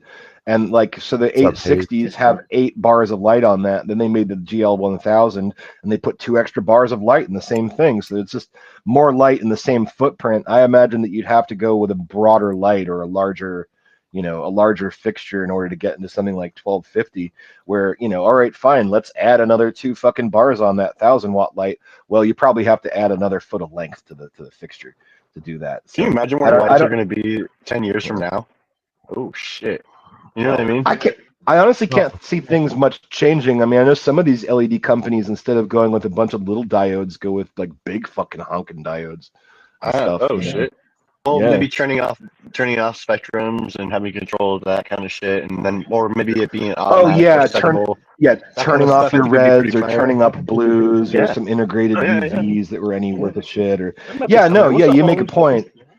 The best thing now is just how affordable they actually are now. Oh, dude! If I hadn't been given these lights, I probably wouldn't have bought them. I mean, they're totally worth it, but goddamn, they were expensive. You know. Okay. And maybe that's the prize, the cherry on the top is if you get to be good and you have a good internet presence and people like what you do, then, you know, you can start demanding stuff from some of these companies when they offer you little things, you know. And some people are getting paid cash for doing sponsorship stuff. I never got cash. You know, I every once in a while I still get a check from fucking someone still like watches an old video and uses my my promo code, and I'll get like a $20 or $40 check from Spider Farmer. But they and I haven't had any business in a couple of years now, so I don't know. Those are great lights though. Fantastic lights, yes. Totally worth it. You know, promo code New York John. What's your thank you. What's your code? I was gonna say, what's your code? Yeah, New York John. All one word, New York John. What's up, Nancy? What's up, Sam? I'm just saying, for me, the Medic Grow lights were affordable when I bought them. I really thought, compared to other LED manufacturers. So I mean, I'm a Medic Grow. That's all I have. So, but they were cost effective for myself. One round of lights that I did buy, I bought like 4 of these. I forget the brand, but they were still board lights. The bar lights weren't quite there yet. And it's this giant fucking board light. This thing was like 36 by 30, you know, basically 3 feet squared. And but then you come to realize like 600 watts of LED ganged that close together is fucking meaningless unless you have like infinite ceiling height. You know, right? It's like, what, you know, you're not going to get any spread from it, and that's what the joke about spreaditration was. They took the same amount of diodes on these bar lights and they spread them out. You know, like instead of all being on one board ganged together, they were spread out. It's like, whoa, you didn't need 600 watts of light on a 3 foot by 3 foot board. You could have spread that over 4 foot by 4 foot, and if any of you guys know your math, that's like double the area. You know, the same amount of wattage, and it still grows great plants. So, I mean, that's the thing, is the industry is always the last one to change. I heard Nuggy and I heard School of Crop joking about it the other day on the program, about how, like, yeah, we're seeing this resurgence of, like, and they sent me some too, like these little UV bar lights. Oh yeah, this is little UV supplementation lights. You stick them on top of your other bar lights, you get a little bit of UVB in there. Well, first off, UVB is basically fucking worthless, and the amount of wattage on these lights is like less than 100 watts for a pair of these bars, so it's really not putting out any like meaningful output. But he was joking about it, like, yeah, I think they just had like all these old blurple diodes sitting around. They're like, how the fuck do we get rid of all these? Fuck, let's invent under canopy UV light. Shit. Let's give them a reason to buy it so we can get rid of our shit. Yeah. Yeah, these 100%. manufacturers, they really don't know. Maybe nowadays they're getting a little bit of better feedback because there are some better growers out there nowadays using this stuff, or people have figured out how to finally use it. But I'd like to see something like that. I mean, I know there's some lights out there that like have a soft start where they kind of come on dim and they dim up to like their full strength, kind of like the sun does. Yep, and they go down that way. I think it'd be interesting. I think another cool scam that you could run on the lighting companies is like, well, what about moonlight? What about starlight twinkle? That happens out there. What can we do to what can we do to approximate that in an artificial environment? It affect your plants? It's weird, kind of, right? Am I tripping? Like, is that a dumb question? I mean, I never understood that because like a light outside and light leak is my worst enemy with growing outdoors around these parts. It's I saw a program about it. The amount of like lumens and par that you're getting from like the sun when it's direct in the sky, even when it's like behind clouds, it's still pretty high. The size of the moon compared to like its distance from our planet, it's a very, very small reflective disk, and you do lose quite a bit of the spectrum because it's gray. It's bouncing off a gray object, and you're losing quite a bit of the lumens because of just your simple inverse square law. The distance from the sunlight to the moon, difference from the moon bouncing it back to the earth. It's like, I think they said you'd have to have like 400 moons in the sky in order to be something close to like, kind of a cloudy day with the sun out, for that much bounce light coming from for the it to moon. be anything. Yeah, exactly. I mean, it's not radiating any sort of a heat source. I think it's in fact cold. And it's over in like a very, very, very blue end of the band, like it's dropping off all those, the ambers and anything, to the middle of the spectrum of light. Yeah. So yeah, it's that the moon's not going to, cars driving down the highway aren't killing my garden outside. They're the headlights. There's a street lamp down the street that's on all the time in the middle of the night. I'm sure coming in a window. Yeah, I don't know. I feel like light leak is it's a problem. It's a solution looking for a problem, I guess. I don't know. It's like it exists, but not in the ways we think about it. Yeah. Right. So my fuck up would be like, things like where I was growing in my closet, flowering in my closet under like a 100-watt light. And I have a timer on it, of course. And then I have my tent wide open, like facing the closet with a very powerful light. And the lights would go off for 45 minutes before I'd even notice. I'd be like, oh shit, I forgot to like close the closet door and the fucking blanket. So literally, it got light leak for, a good 45 minutes. I did that a couple times. Oh, dude, you know that half of the good growers listening right now, or sometime in the short future, if they're going to watch in the future, half of the good growers have at some point in time taken electrical tape and put it over like the little LED lights that are on the heater or that are on the fan in their garden space. Yeah. But do you really? I just wonder. I don't know. I get kind of like I don't know. Does it really matter?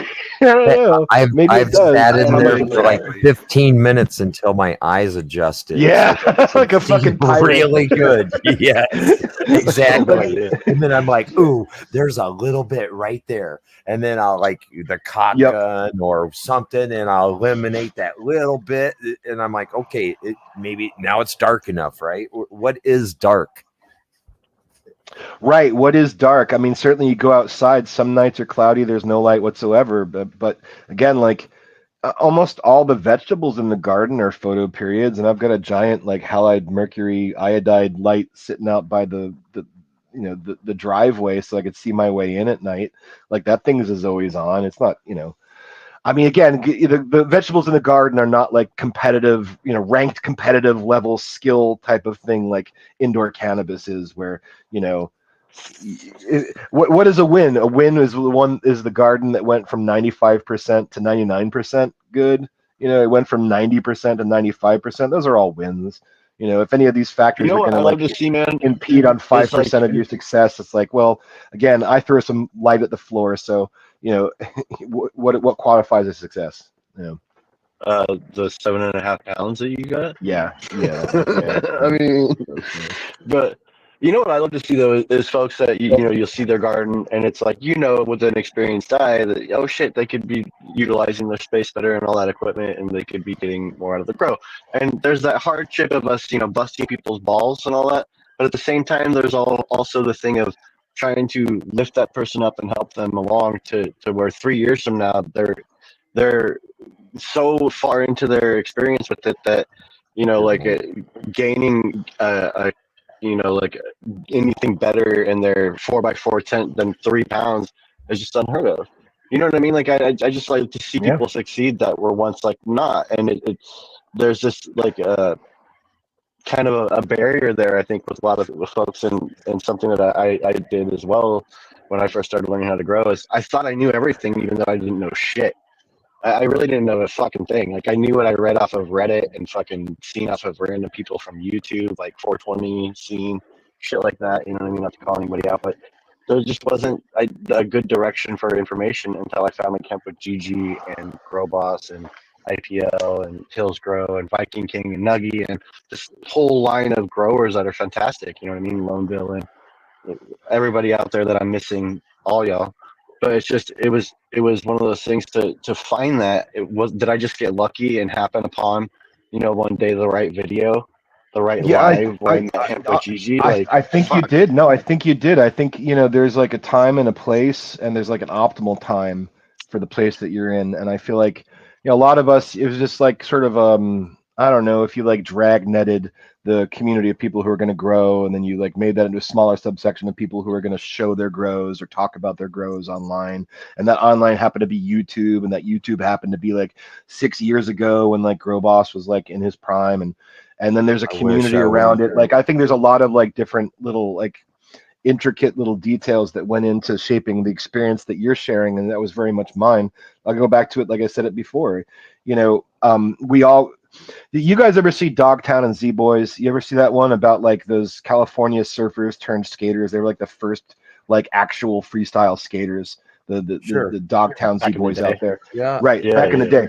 Right, so it really was like 7 kids, and they all fucking knew each other. They all always hung out, and that's like Caballero and Hawk and fucking Peralta. Peralta, all these guys. In fact, Hawk was the young one. Like we're talking about the other ones. Well, that documentary ends. They decided they're gonna skate. The best skating situation was in in-ground pools, right? So they're like doing in-ground pool tricks and skating around and stuff. And then one of them went over the coping of the pool. Like one of them, like actually got their board to take air. Amazing. It was Sims, I do believe. And then the next day, like all of them can do it. Yeah, the next day, all of them can do it. Yep. And I think it's that, you got a community where you trust, you're speaking the same language, you're watching each other kind of with a very scrutinizing eye, and you're looking for the successes, and you're looking for the failures, and people can be honest about how they're communicating their feelings about their successes or their failures or where they are. And then one day, like I said, I had an aha moment, and then I went and replicated that moment in my own garden. I did my best to do so, but it was, I had to see it to believe it. And I think a lot of us out there had to see it to believe it. Eventually, it's like you got these plant killers out there like, oh, this is a win, this is a win. It's like, don't you fucking have the internet? I mean, you're on YouTube showing your garden. Like, you've seen other people's gardens, right? Like, certainly you can't just look at yours and go, mine's a win, but that one that's way more winny. It's like, man, it's okay too. Like, well, how do you say that? If both these things can't exist at the same time, shitty garden can't be a win when you're looking at a beautiful garden. Yeah, I might be wrong, but also too, now that I've been around for a little bit longer, some of the bigger channels, now I know the reason why they don't show cannabis on their channel is because their fucking gardens look like shit. They're not garbage. Proud of it. Yeah. So, but they want to do the content, but they don't have something to back up what they're talking about. Plain and simple, Well, the way I see that, if you pick up 5,000 subs or whatever, then, whether or not you have something to show for it seems like a waste not to somehow market on the sub count you have. So you do shit like that, Yeah. I don't know. Like I said, I've seen some of my heroes. Yeah, I've seen a couple of my distinctly aha moment heroes just fucking fade into mediocrity. And yeah, a lot of it was based around what product they were trying to sell, and not so much like, hey, look, if you have a bunch of successes in a row, aren't you allowed to rest on those laurels? Yeah, sure, fine, for a while, but you're only as good as your last show. I'll be perfectly frank. I took, you guys know I had a baby. Well, my wife had a baby. We had a baby together. Congratulations, Rams. Yeah, That's thank awesome, you. man. Yeah, he just What's up, turned like Alfred? 10 months. 10 months old. Oh, So young lad. Heck yeah, bro. yes, I got a so house full of boys, man. All I grown had a men I had now. a I Crazy. had a flower. Oh wow, dude. Yeah, I had a flower garden going. He was born in October. I had a flower garden that I was finishing in September. I didn't have any garden coming up behind it. I was taking a legitimate break. I was like, hey, I've What's got up, two dude? kids. I've got this baby coming in. I really have to make some time and effort to be there, and I don't really want any distractions. So I parsed back my work schedule and my contract a little bit, and I shut down the grow rooms. So Mhm. I Yeah, just yeah. I just harvested a grow 2 days ago, which is my first grow coming back from basically like a year of not doing Wow. anything. And I did. I got to reset my room. I got to put the room back together the way I wanted it, get my DWC buckets set in spaces that I wanted them to. And rather than doing a full garden, I popped a bunch of seeds because I didn't think all of them would live.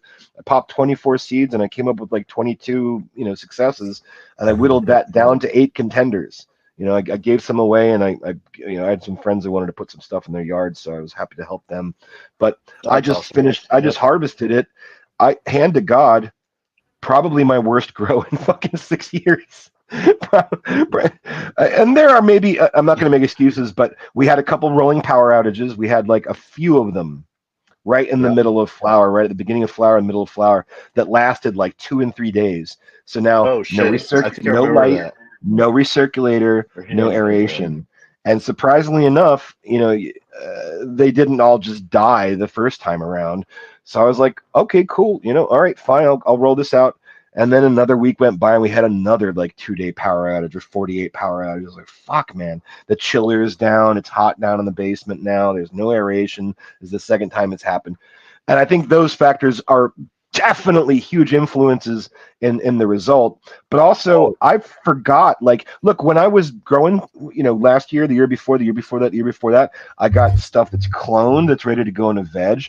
I got veg stuff that's ready to go into flower, and I got flower stuff that's ready to harvest. And I even have harvest that still needs to be trimmed. I'm always doing things in the garden. I'm always thinking about the garden, and I'm on point.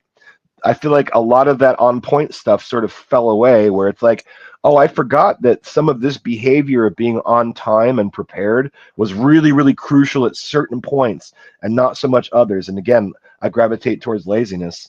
So I just When wanted you to put it get out there, like, consistency is important.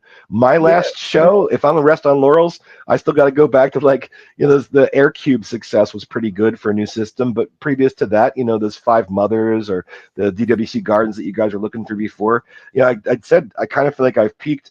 But maybe next, not maybe next grow. Now I know my next grow. It's like, oh shit, I fell to the trappings of being a little bit complacent about setting PPMs or just maintaining PPMs or topping off. Maybe I I was should have gonna been ask you down about there that. That's every hard, other right? day, To and I deal went with? down every third day. Yeah, well, I mean, no, you're just always making adjustments on the fly. You just have to figure, like, you can't make the adjustments every hour. Just find a reasonable point where you're going to make them every day. Every day at the end of flower in a 60-gallon system, 60-gallon reservoir with 8 plants in it, I'm going through like at least 15 gallons of water being either taken up or transpired into that room. So correct. you got to go back and top off. But it's also good because I could meter, like, hey, if I lose that significant portion of moisture out of my reservoir, I know what my PPMs were going in. Now I can check what my PPMs are now. And it's nice to know, oh, they're eating. They're eating. There's less PPMs now with less water, or ideally, same amount of PPMs, same amount of, Just per less volume, water. just less water, but the same amount of ppms. That would be ideal. They're eating in a proportion to what their new water uptake is, or the exact opposite, which is fuck, the numbers going up, and that's going to be a fucking problem. So that's when you need to be down in the basement when they take little breaks or breathers. And there are And you times, I think, during flower where they're a little more aggressive about water uptake or nutrient uptake, or if they're already well fed and they really want to start kind of consuming what they've stored, they're going to take up less. But you can also find out, oh fuck, I had some sort of root rot problem or something like that, because now they're not taking up any. But that's the thing, is people, it's like, is it difficult? No, it's really informative. It's a level of at least feedback that I don't think you could easily accurately get in media. You could do all the slurry tests in the world. I don't think anyone here would swear by like the ppms or the pH of just a slurry test. It's pretty close. It's near accurate, but it's not going to be exact. And when I put my ppm and my pH pen in the reservoir at the end of the day, that's pretty exact. I know what the number was yesterday. I know what it should change like today. And I know a few things that could have caused it not to or to have changed in a day. Do you find yourself having to make a lot of adjustments? Oh yeah, 100%. 100% understood what you were talking about with it, and that's actually one of my concerns with DWC. If I ever like have the ability or the I guess the bankroll to do it, because I always figured it'd be kind of expensive. You know what I mean? And tedious to get it going. Yeah, but like you buy the dude, equipment, you don't buy the soil. That's the biggest difference. Yeah, dude. Yeah, you're getting so much value back by. You got to do it all at once, and it's really intense for a minute, and you're gonna like have to work and put things together, which could be fun if you like that sort of thing. But then I think it'd be awesome. I'm on well water. I don't have a water bill. I mean, the water is more of a pain in the ass for me to get rid of out of the system when I purge the system than it is to put it in.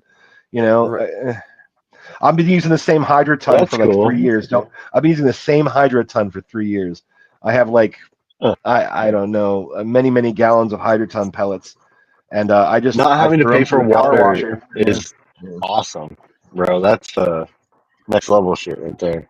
And it's reasonably clean coming out. I mean, I have some excuse me. I have some pH issues with the water coming out of the well. And I think this year we're going to actually have to shock the well because that was done before we bought the house, and that was like 6 years ago. And I think it's about time to make sure we blast out any like harmful microbial life, especially because all that stuff goes right in my reservoir. It's actually going acidic versus alkaline. No, I'm on the alkaline. No, I'm on the alkaline side, but it always creeps back up. It always wants to, which is weird because all the other stuff in my garden wants to make it go down, but the alkaline.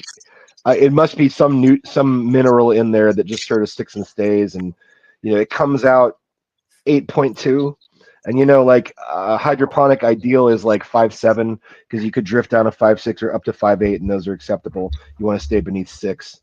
5.8 is like kind of where you dial it into, but I'll see drifts. But once you have all these healthy plants in there and the well-developed root structure, about halfway through flower, the plants themselves will regulate the pH of the reservoir.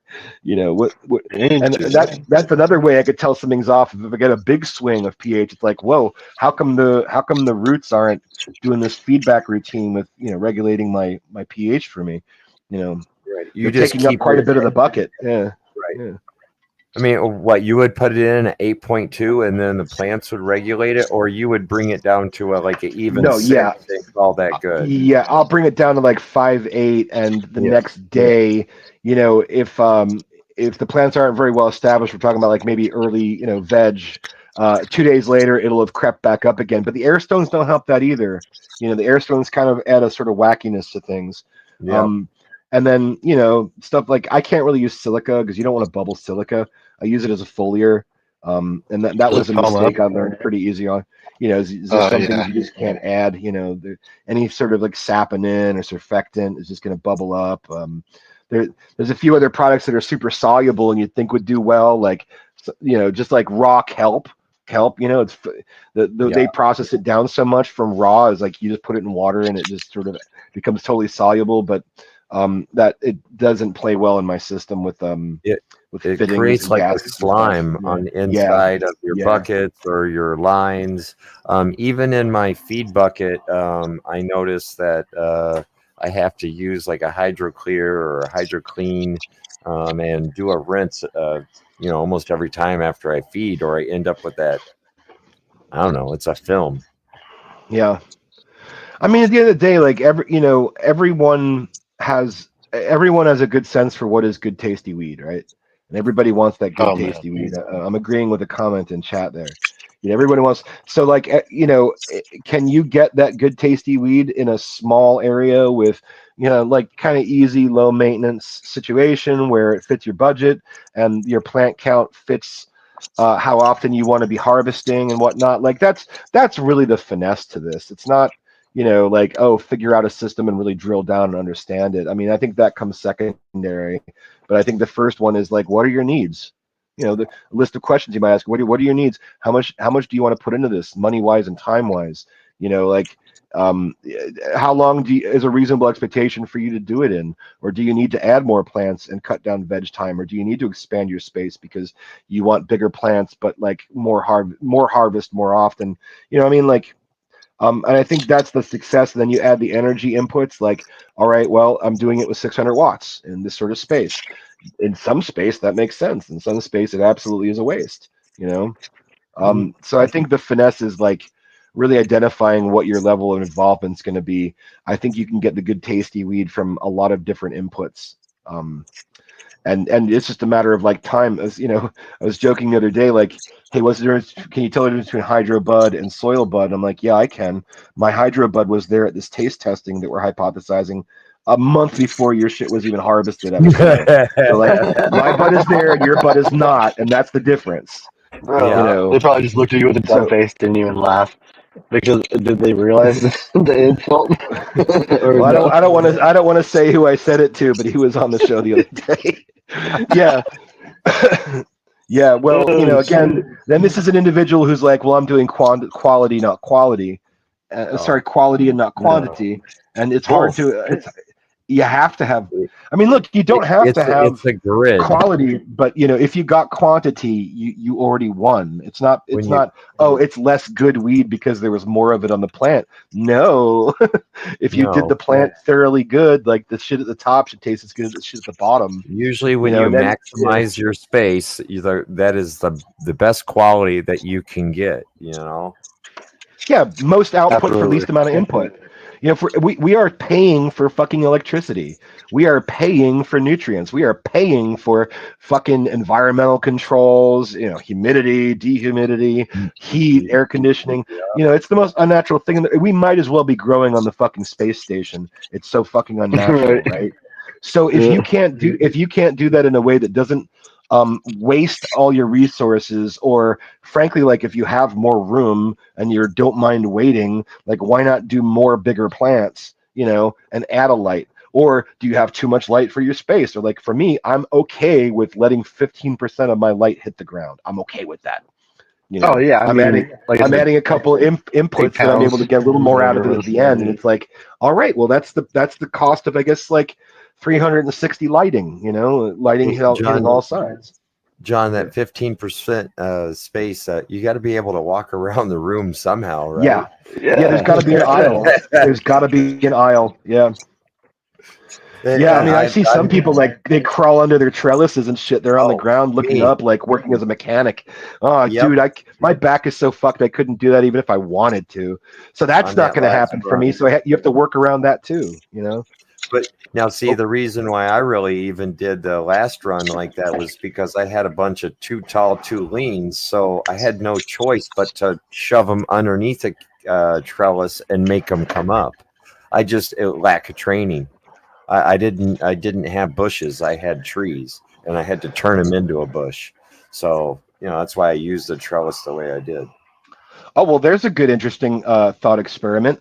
Like if you wanted to put more plants into an area and sacrifice an aisle, and you know that you're going to be underneath the trellis doing all your work, do you put in an extra week or a week and a half in veg just to get more legs, so you have a little more height between the ground and the trellis? Does that become worth it?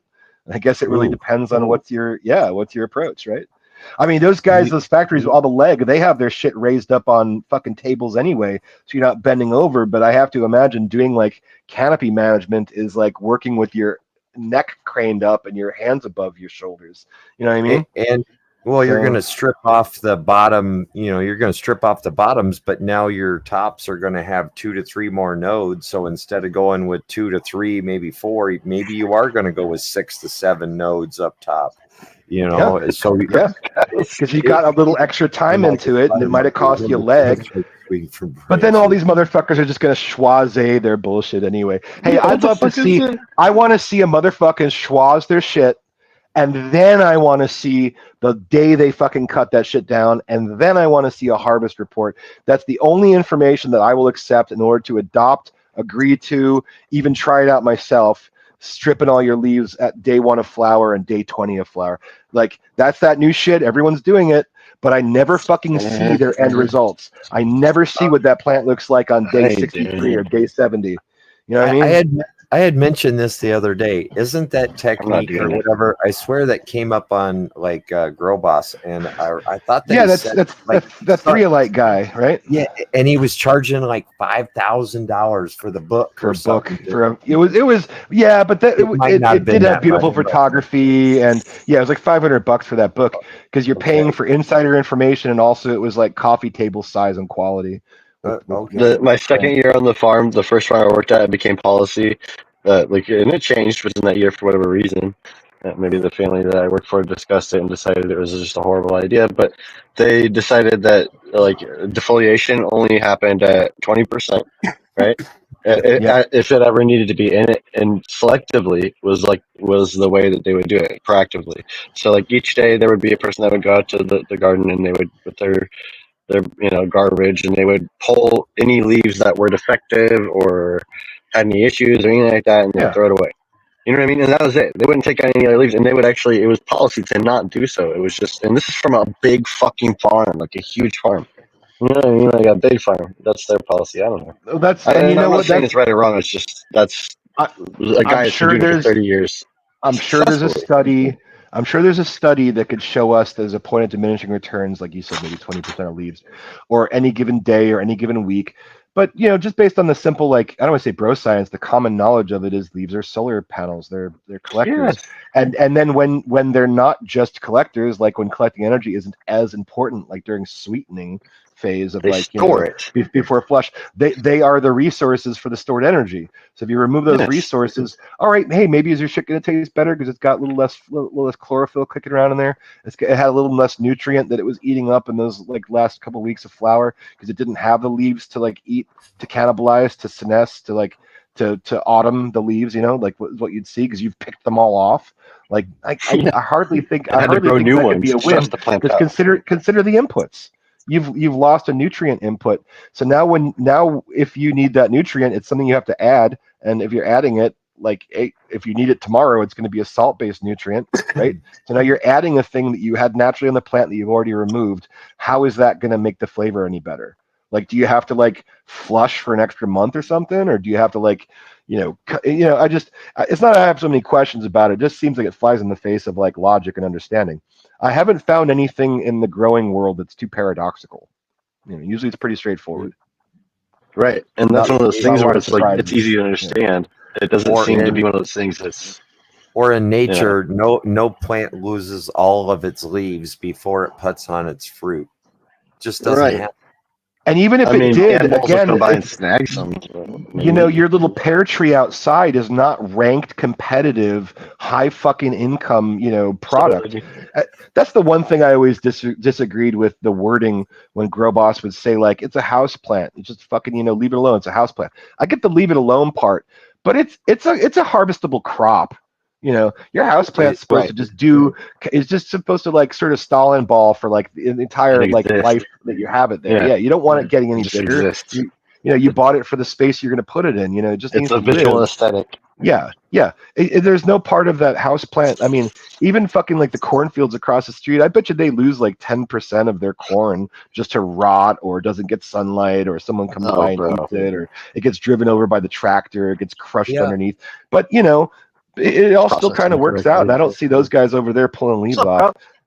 But again, it's not ranked competitive, harvesting like indoor cannabis is. I mean, you consider like 1 gram a watt is a good starting point for like a good return, and anything above that is like more than acceptable. And there are some numbers higher than that are like, yeah, totally doable, but you got to have that finesse, and it might have to be the right genetic. But there's a place that you could jump off to know your success is like if it took you more than a watt to get a gram, you wasted something, or you fucked up somehow.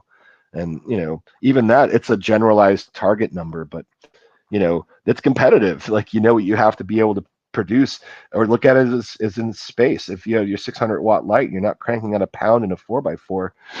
You kind of no, you want as much as you possibly can get. I mean, why would you grow? So in that way, not a house plant. Yeah, in that way, not a house exactly. plant. But I understood the spirit of it. But yeah, it's ranked competitive. Yeah. I mean, I do like to think that our cannabis plants are visually aesthetic as well, but at the same time, we're doing it for the end result, which is the harvest. You know, like, and both every single cat, I want to hit like no splash, all fucking times, dude. Like every grow, I don't want to fucking, you know what I mean? I want every single aspect to be to my liking. And I'm not saying that everyone has been. I'm just saying that's my aspiration every single time. You know, and what works is what I did last time usually. Like you know what I mean? Like so, I try to continue onto that path as well. Like it's just as much as you possibly can, over and over and over again, until my environment changes. Now, it's definitely challenging to try to do something somewhere else, like at work, man. That's a whole other ballpark. You know what I mean? To Why try is to that? adapt to that environment. Why is just because there's so much going on there all the time. I mean, there's my plants that I Standardized grow for shit, him. right? Yeah. Right, and it's like I'm told that I have full control, and I do and stuff, and he shit, like I can give him a list of stuff that needs to get done, and he's pretty accurate about doing it, being the owner. You know what I mean? Like if I tell him something is fuckery, then he handles it. He really does. Right, but I have to assume the owner has an expectation of what the output of the harvest is going to be versus the amount of time, effort, and energy Oh, that he he's puts dealt in. with a lot of dickheads. He really has. So his expectation is just a positive outflow, and honestly, that's really easy. And I let him know that. You know what I mean? But we definitely have to like just shit stomp anything that's nonsense. You know what I mean? Anything that's not working or a waste of time or a bad move. Right. Like it's just, and those are simple things that we've all learned with folks like Grow Boss, Vegetative, IPL, those Grows, like all these guys, like PKR out there. Like the information's there. It's just incorporating it there. It's not always the easiest thing to do. Like there's other plants there. You know what I mean? There's other shit going on. Yeah. So Well, there's a big difference between like what you have to do to make things work in a monocrop situation, right? Where, right. everything is the same, everything's the same age, all going to come out the same at the end. Versus like, I'll just say, like, if you look at Channel 2, Channel 2's got a lot of different plants and a lot of different plants at a lot of different stages. And I guess he says that he's just always perpetually harvesting. I have to imagine with so many different shapes and size plants that he's doing at least a little bit of experimenting in there. You'd be able to like maybe compare this plant to that plant. Maybe he does a Schwaze or some shit, on one of these plants, and he's able to tell. But when you're monocropping and everything has to come out the same, and what the expectation is, like again, in the commercial environment, you have an expectation of performance, right? Mm-hmm. It's hard to say, hey, let me. It's like this. Grobau says about system changers. Well, you're only changing because the last one didn't work for you. Because you didn't make it work. Like you wouldn't be changed the minute you come to the formula that gives you the most success. You never go back. So what is my incentive for, like, I don't know, fucking up half the garden or radically altering my harvest numbers by trying a new thing or making some sort of sudden turn in like how I treat the plants. Yeah. And maybe that's why I need like better like actual evidence about that Schwaz stuff. It's like, it seems interesting. I mean, if there's a reason why it Same works, aspect. I just haven't seen the outputs. I see Right. everyone I'm going, in the oh yeah, same look at my spot. I'm plants. like, I just schwazzed them. They say, oh, look at my plants. I just schwazzed them today. We just stripped them off, day 20. and And I'm then I like, don't see poor a plant. follow up. I just see, Yeah, or I don't see a poor follow up. thing. You killed your plant. You killed your plant. Like, Yeah, I see poor or thing. I feel bad how for the healthy plant. of a plant? Empathy. How healthy of a plant do you have to make that work? Abusing your plants does actually yield like good results.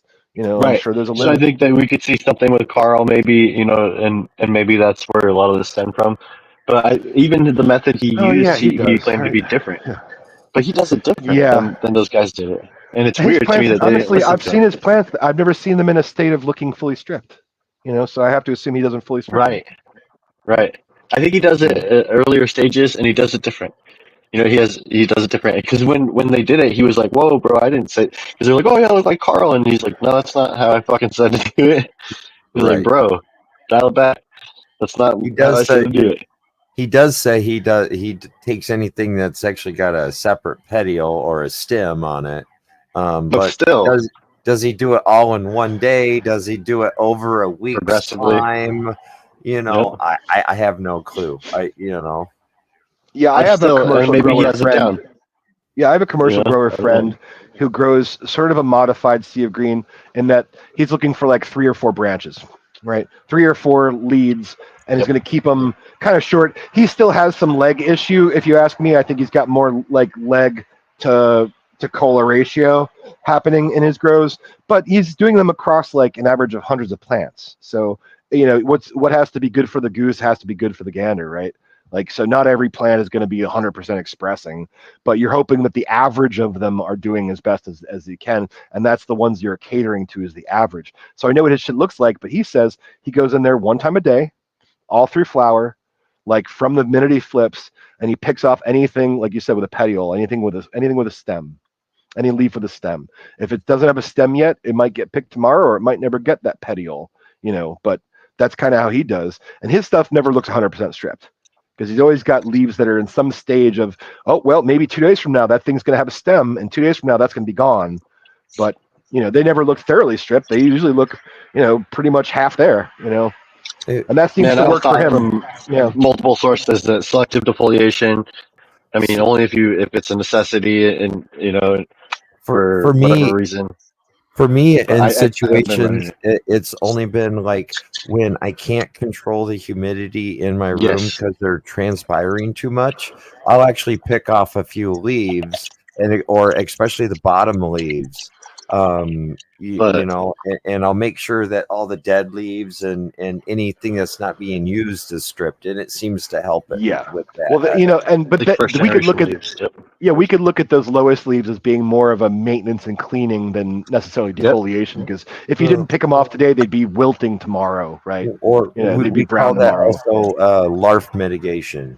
Larf mitigation, exactly. And then you look at those 5 mother plants I had; those are giant bushes. Light was still, look, hey, we still had buds coming up from the middle of that shit. It wasn't like we had penetration issues. And I got to tell you, I did one big leaf stripping not like for the defoliation, but I did one big deleafing, one big cleanup, bottom third really with those plants. And you would not believe. I mean, you saw what the plants look like. They're full of fucking leaves, but we pulled off like trash bags full of fucking leaves off those 5 plants one day.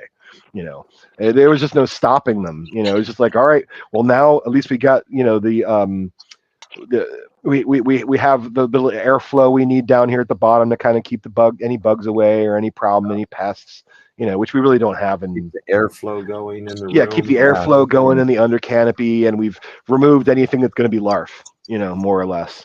But again, I'm lazy. So the results of what you see in my garden are really like the main impetus, the main thrust is kind of just I'm inherently lazy. I don't really want to do work once I've worked. You do an 8-hour day and you come home, it's like, all right, I got to get 2 hours in the garden. But some days I got to do 7 hours in the garden, and some days work I got smarter, not harder. Yeah, maybe that's Maybe that's where I heard that a long time ago, and I've always said that too, that I'm a lazy gardener. If I don't have to water today or I don't have to go down there, I'll skip a day, I mean, it was cool for the last run to be able to get a lazy grow in and like miss a lot of the different aspects and of my, like I said, my training or different things that I would do throughout the grow that I just didn't fucking have time for, man. I was 67-hour weeks every week for months and months, you know what I mean? Like there was no way. So, but for whatever reason, like be hands-on, you just try to be limited. That's all. Oh, bro, there was days where I'd see my plants for like a couple seconds of that, just to, like just check on them in the morning before I go to work for a 10 or 12-hour shift, and then by the time I get home, the lights are out, so it's like, oh shit, and I'm drained anyways. So water in the mornings that came for feeding, and that was pretty much the only interaction I'd have with the plants. And there would be like weeks like that, man. But like I said, happy grow though. I didn't have any issue with the final outcome. I definitely doubted it throughout the process. I didn't think that it was going to be or yield as much that I had liked or would have liked. What's up, Lorax? Yeah, I haven't looked at chat in a minute. I just want to say thanks to everybody in chat for joining us today. It's What's up, Lorax? Definitely. I'm sorry. I get involved in the conversation and I forget about chat too sometimes. Oh, I've been talking a lot too, so I apologize if I haven't. Dude, we love it.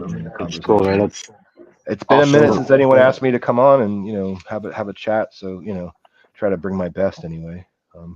Dude, appreciate you, man. Yeah, we pinned your link up to the top. So. Yeah, that's the type of content that we would really like to start having a guest on once a week or so. Start actually talking about being a better craft grower or a better home grower. Maybe the Whatever you want roots to call it. and the cause of the reason why you got into it. And Oh, what better person to start with than like a pillar in the community, man? Oh yeah. You know what I'm oh, saying? you're killing me, man. You're killing me. Well, No, I that's swear. true though. We all looked up to I you, man. Look up to you. We all I do, very bro. much. I was so super excited when I met you, um, and I met you through John, right? And just to see like some of the newer growers like already latching on to good information and knocking it out of the park, like in a Bro, and couple hemp grows. was And like amazing, yeah, right? I love him. Like, He was so good. Yeah, bro, yeah. hopefully he makes a comeback too. I really hope he does, dude. I would love to see him back up on, like sharing his brain. Well, Like y'all have so much information that we could all I utilize offered because him you a guys, key I do feel like y'all again. are on another level, whole other I'd level, give, bro.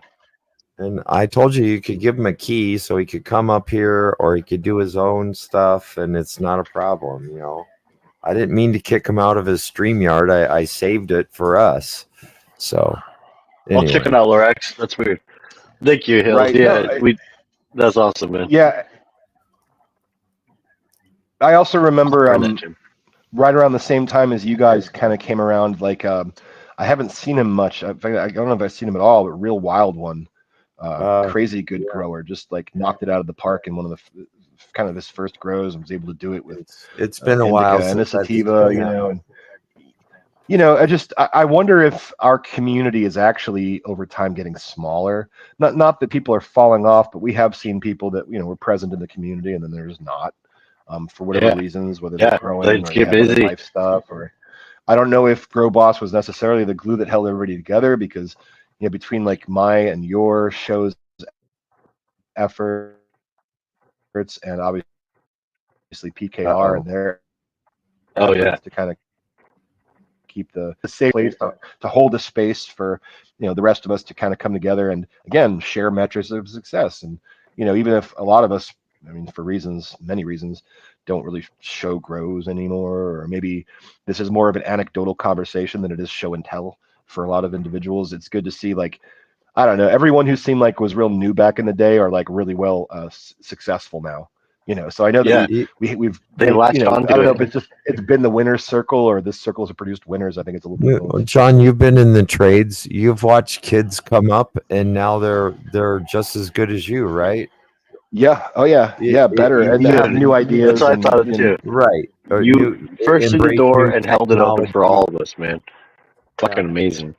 yeah. You know what I mean? I mean, I think another one you of my know what I just to give mean out some by shout the outs. Another trade. one of my favorite growers is you guys know Matt's Green Space. He's one of my favorite growers Oh, out there, bro. and he's definitely of an educational mindset. But I haven't seen a garden of his in 2 years that wasn't just fucking killer. He's doing it with Where single did plants Diesel and stuff. Junkie come from? Have you seen that guy? I mean, I this don't guy know, out but of nowhere. yeah, no, I've seen Out him of around nowhere. a bit, but then yesterday, the other day on the show, like looking at his work, it's like, oh my god, man, Holy it's shit. refreshing Like, to what the see a fuck? new garden that we haven't really seen much, and it's not the same old, same old. I mean, like I love Family Outcast. That's another one of your DWC growers. Yes. He's got his own Yes. style, but like, if you had a conversation with him about like what was important in his grow, it might be different from the next guy, and that's all very interesting because I feel like we're all describing the same elephant, in a way. Yeah. Yeah, and all these folks paid attention to the assignment that worked, for them. It's not only just work for them. There is a basic code to this shit, and I think that's what a lot of us try to express. And maybe we come off like dicks, like I said.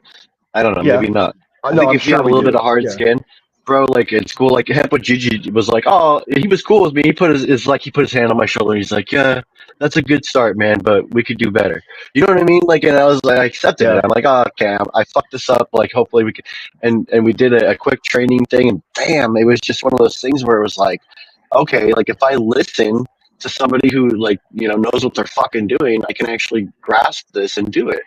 You know what I mean? Like I can actually get it done. And when he explained that to me, he's like, dude, if you want me, I'll take you. Want me to take you under my wing and teach you what I know? I will. And I was like, dude, please. He's like, please just listen to me though. I would love it if you would not read like Reddit, or if you would stay away from other people's videos and just don't grow a focus on brain me. tomorrow. Yeah, don't grow a Right. brain. And so, if Hemp said, go into your tent, open it right now, and whip it out and just piss on your tent and then light it on fire, I'd be like, oh, I don't know why you want me to do that, but all right, I don't know if I have to pee right now.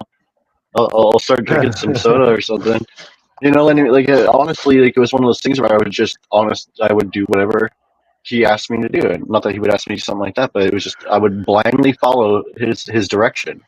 And not only that, but just listening to him every single live talk to people and drill it into people's heads, like how to not kill your fucking plants and keep it simple. Along with Grow Boss and all y'all, it made it easy. It made it easy to learn. If you're not too proud, if you can have somebody look you in the eye and say, "Oh, you fucked this one up, better look next time." You know what I mean? And you can accept that for what it is and not get your feelings all butthurt. And you could just say, "Cool, next time I'm going to do good." Galaxy is a great example of that. He honestly goes up there with, like, all pride aside. He doesn't give a shit. He's like, I'm the worst grower on the internet, and he's not. You know what I mean? Like, he's not, because he's willing to accept that possibility of it being true. And for me, that's a big thing, because you know that guy's going to get better. He sees that he can get better. I love to see that in the community of folks that are, like, willing to take a step forward. I and just accept, I hate to see when someone Yeah, I mean, argues could and you goes, imagine? "No, I'm doing great, man. You don't know what Yeah. I'm talking about." That's horrible. It's counteractive. What's up, man? Good to see you, fam. If you can't take criticism, well, Yeah, good to then see go you, catch Maine. your bat.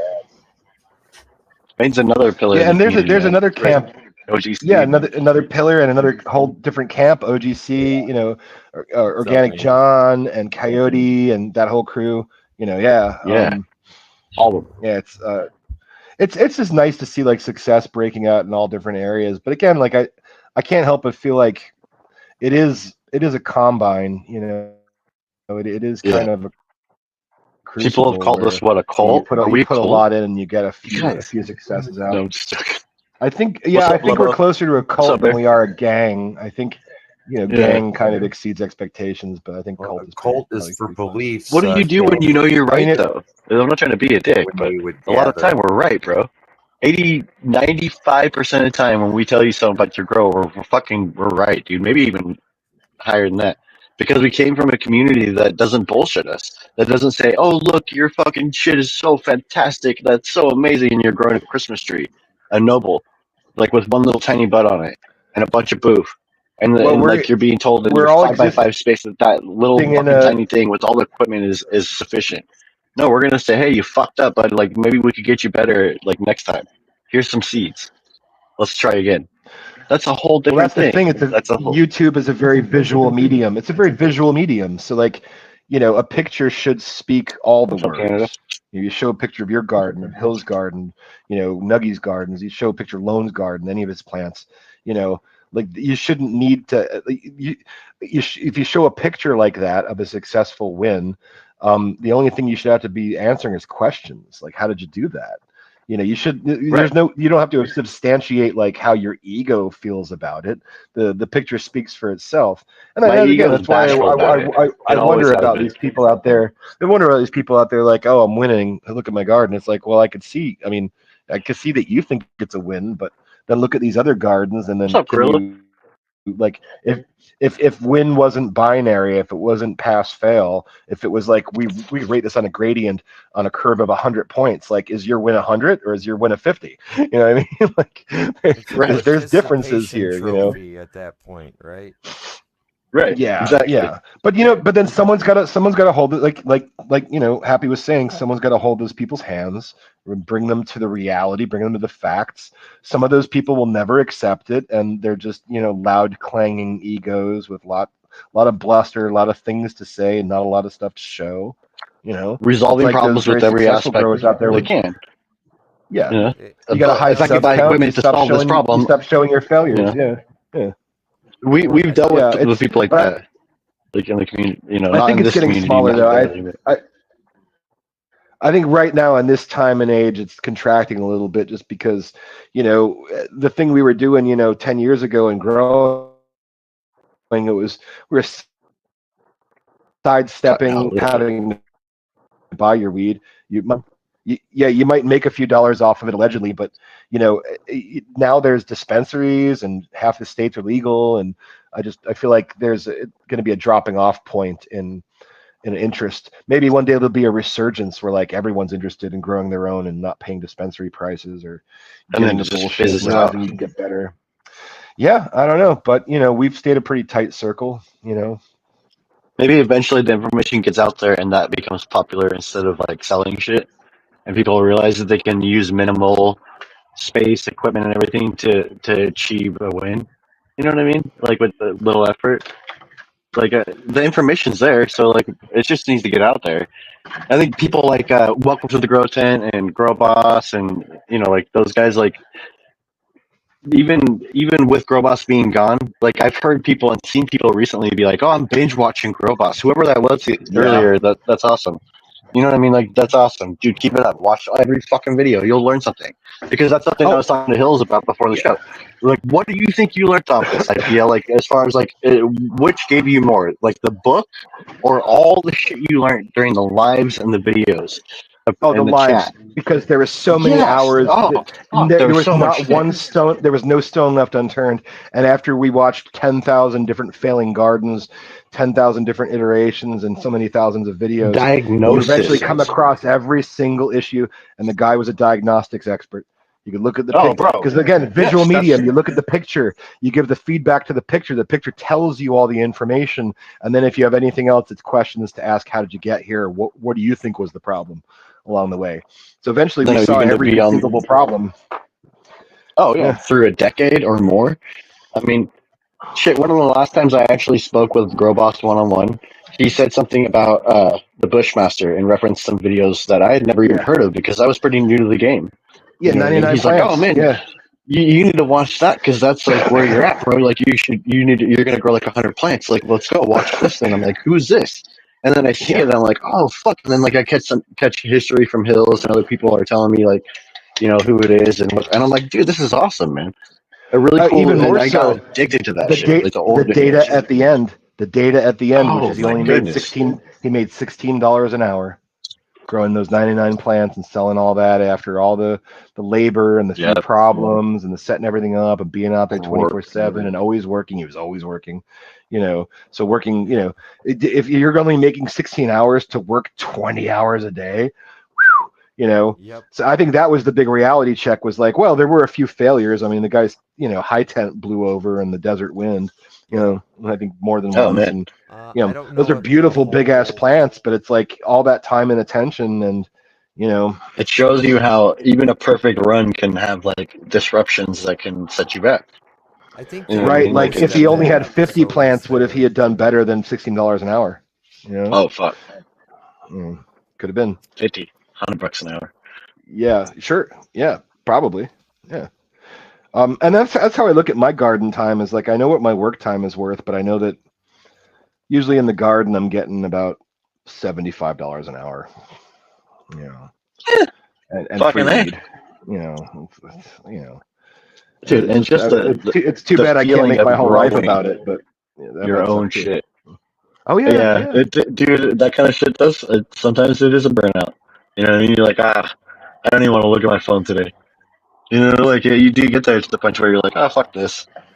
Like just everything about it. Like, well, that's the problem. If you're with living, working, and breathing, all the time, you're on the plant schedule. If you're really doing it responsibly and you're doing it successfully, it's, these people out there like, oh, I looked at a chart and I saw some recommended, the scientists say you got to be in your garden X amount of time, any of these things, the light charts, the soil charts, the water, the VPD, all this stuff. Are you reading charts or are you reading plants? Because if you're reading your garden, you're going to only have to do when it needs, but you are going to have to be there the day that it needs it, and that's where laziness doesn't really work too well with it, because it's like, oh, I need to, wash out the system, or hey, I need to up pot things today. Well, today could turn into tomorrow, and tomorrow you got shit come up and then become the next day. And then, hey, maybe you still get the same amount, but it took you extra time. And if we're doing a ranked, diagnosing it, is this a if we're trying to make a cash crop, like adding 3 days to your process or whatever detrimental effects that's going to have, it's like, Well, that's the discipline you need to have. Is like you can't put it on your schedule. You can't be like, I Tuesdays and Thursdays I do garden chores, and then every third Wednesday of every month I up pot, and then every and then every No, that's 53 not how days it I works. harvest. It does not work that way at all. And the Never, expectation that never. it would is just that's that mind where like you can go out and learn a bunch of knowledge, you can learn a bunch of data, but that data doesn't Is it really right? reflect how you have to do the That's a thing with to hobbyist, interact. mentality. I'd have to say maybe. Well, That's why the I feel opposite like it's end is important the to opposite see end is you're people down there all grow the their time. plants. The opposite end is you do too much. You're down there all the Yeah. time. You're always picking a Right. leaf. You're always tweaking a thing. You're always measuring a thing. It's like, well, You're I overdoing appreciate that it. someone Yeah. has that much enthusiasm for what they're doing, but oftentimes we've seen that's the detriment of a lot of new gardens is doing too much. Yeah, Way too gotta much. do it on the day it needs. Yeah, and that's the discipline part. Yeah. That's the other thing. If you have grown a successful garden, maybe a person has like a couple bad ones and then has a good one. Why go back to the bad ones? Why go back to like let's try all these different things? Hills and D and I tried to help a grower one time that like before he had bugs, he already bought everything on the market for the lineup of bugs. Like this Yeah. guy had this fucking thing that had lights on it that would like Fogger. for the bugs to have a disco party. Like it was just literally, and I'm like, bro, like what you're gonna use that shit? What? And then finally he got bugs, and it was almost like he fist pumped it, like he was happy about it because he had all this shit for it. And I'm like, bro, you spent like a G, I feel like, on all that stuff, and like why? Right? And so he gets fungal gnats, and what does he do? He sprays them with this shit, and I'm like, bro, like you're doing the opposite. What you're saying I'm your guy. You're gonna listen to everything I say, and I'm saying dry that fucking soil out and fuck off. And instead, you're making it more wet by putting all this shit on it, and you're adding more stuff to your fucking plant that it may not need, and you're even spraying the leaves when even the fungal gnats are on the fucking soil. As far as I know, maybe I'm wrong, but like that's where I always see them. You know what I mean? So the quickest recommendation all three of us gave him was dry your soil out. Why isn't that Some you know what I mean? And, diatomaceous earth. right. And I mean, and you'll see people with diatomaceous, or I said that they'll put it on the top like a crust and then start adding water. Yeah. That's not recommended, Yeah. dude. That's Nope. bad. Nope. Also Yep. bad. Also very Well, bad. And as soon as you I add mean, water, it's fucking soluble. So and there's a lot of simple solutions to the common garden problems. Like I'm kind of joking a little bit, it's tongue in cheek, but like the best way to avoid powdery mildew, don't have a flower garden in July. Best way to avoid powdery mildew, don't be doing that shit in July. Hey, but hey, if it's July, then at least be prepared for that might be a thing. for that environment, yeah. Some For good that ass environment, yeah. DUs. How about that? Yeah. I Well, don't. again, like Yeah. if you have limitations of like you're a new grower and you haven't bought all the gear yet. I mean, dude, I have retired more gear, more money value of gear than I currently use. I actually Oh even man, I still wasted have a so much bunch of money. this stuff down in the basement, just so it's a trophy to remind me of all the but it wasn't wasted money because it I was wasted money. all those things. Well, no, I did too. I did too for sure. Like I'm thinking again back to that clothes Products. cabinet that I cut up to make a fucking 2x4 garden inside of it look covert. Like that cost money. Everything down the line costs money. I've gone through cloth pots with risers and little fucking catch trays underneath them and stuff so I could do my Yeah. watering to run off with the cocoa. And I got all those in a stack. I got fucking everything. I got like 3 or 4 trash bags of different size. Like I got 1 gallons and 5 gallons and 3 gallons of cloth pots. Am I ever going back to cloth pots? Probably not, but I can't seem to throw it away. One of these days, someone's going to come and be like, "Hey, you got any cloth pots?" And boom, I'm going to have them. I got cloth pots, But plastic pots, anything. It was like I got all the pots too. motherfucker, I still have a Blurple light in a box. I have a Blurple light I bought in a box. I never Brand even new, fucking huh? used it. I gave It is my still in dad the 2 box. of Yeah. those. I've got a 6-inch exhaust, like one of those turbo exhaust fans or whatever that I bought, and then one day I eventually actually got like a giant 6-inch input fucking like carbon filter. Don't you know I've never put those things together because I just don't need it.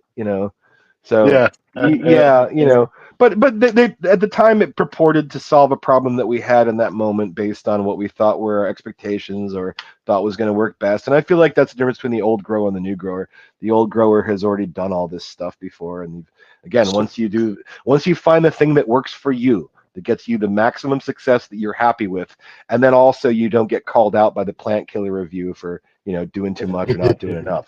Once you've done all It's a those things, review. you can know this satisfaction Every of Monday. like full success, and then you're never going to go back. You're never going to like pick up the cloth Some tops up. again, or you're never going to whatever it is.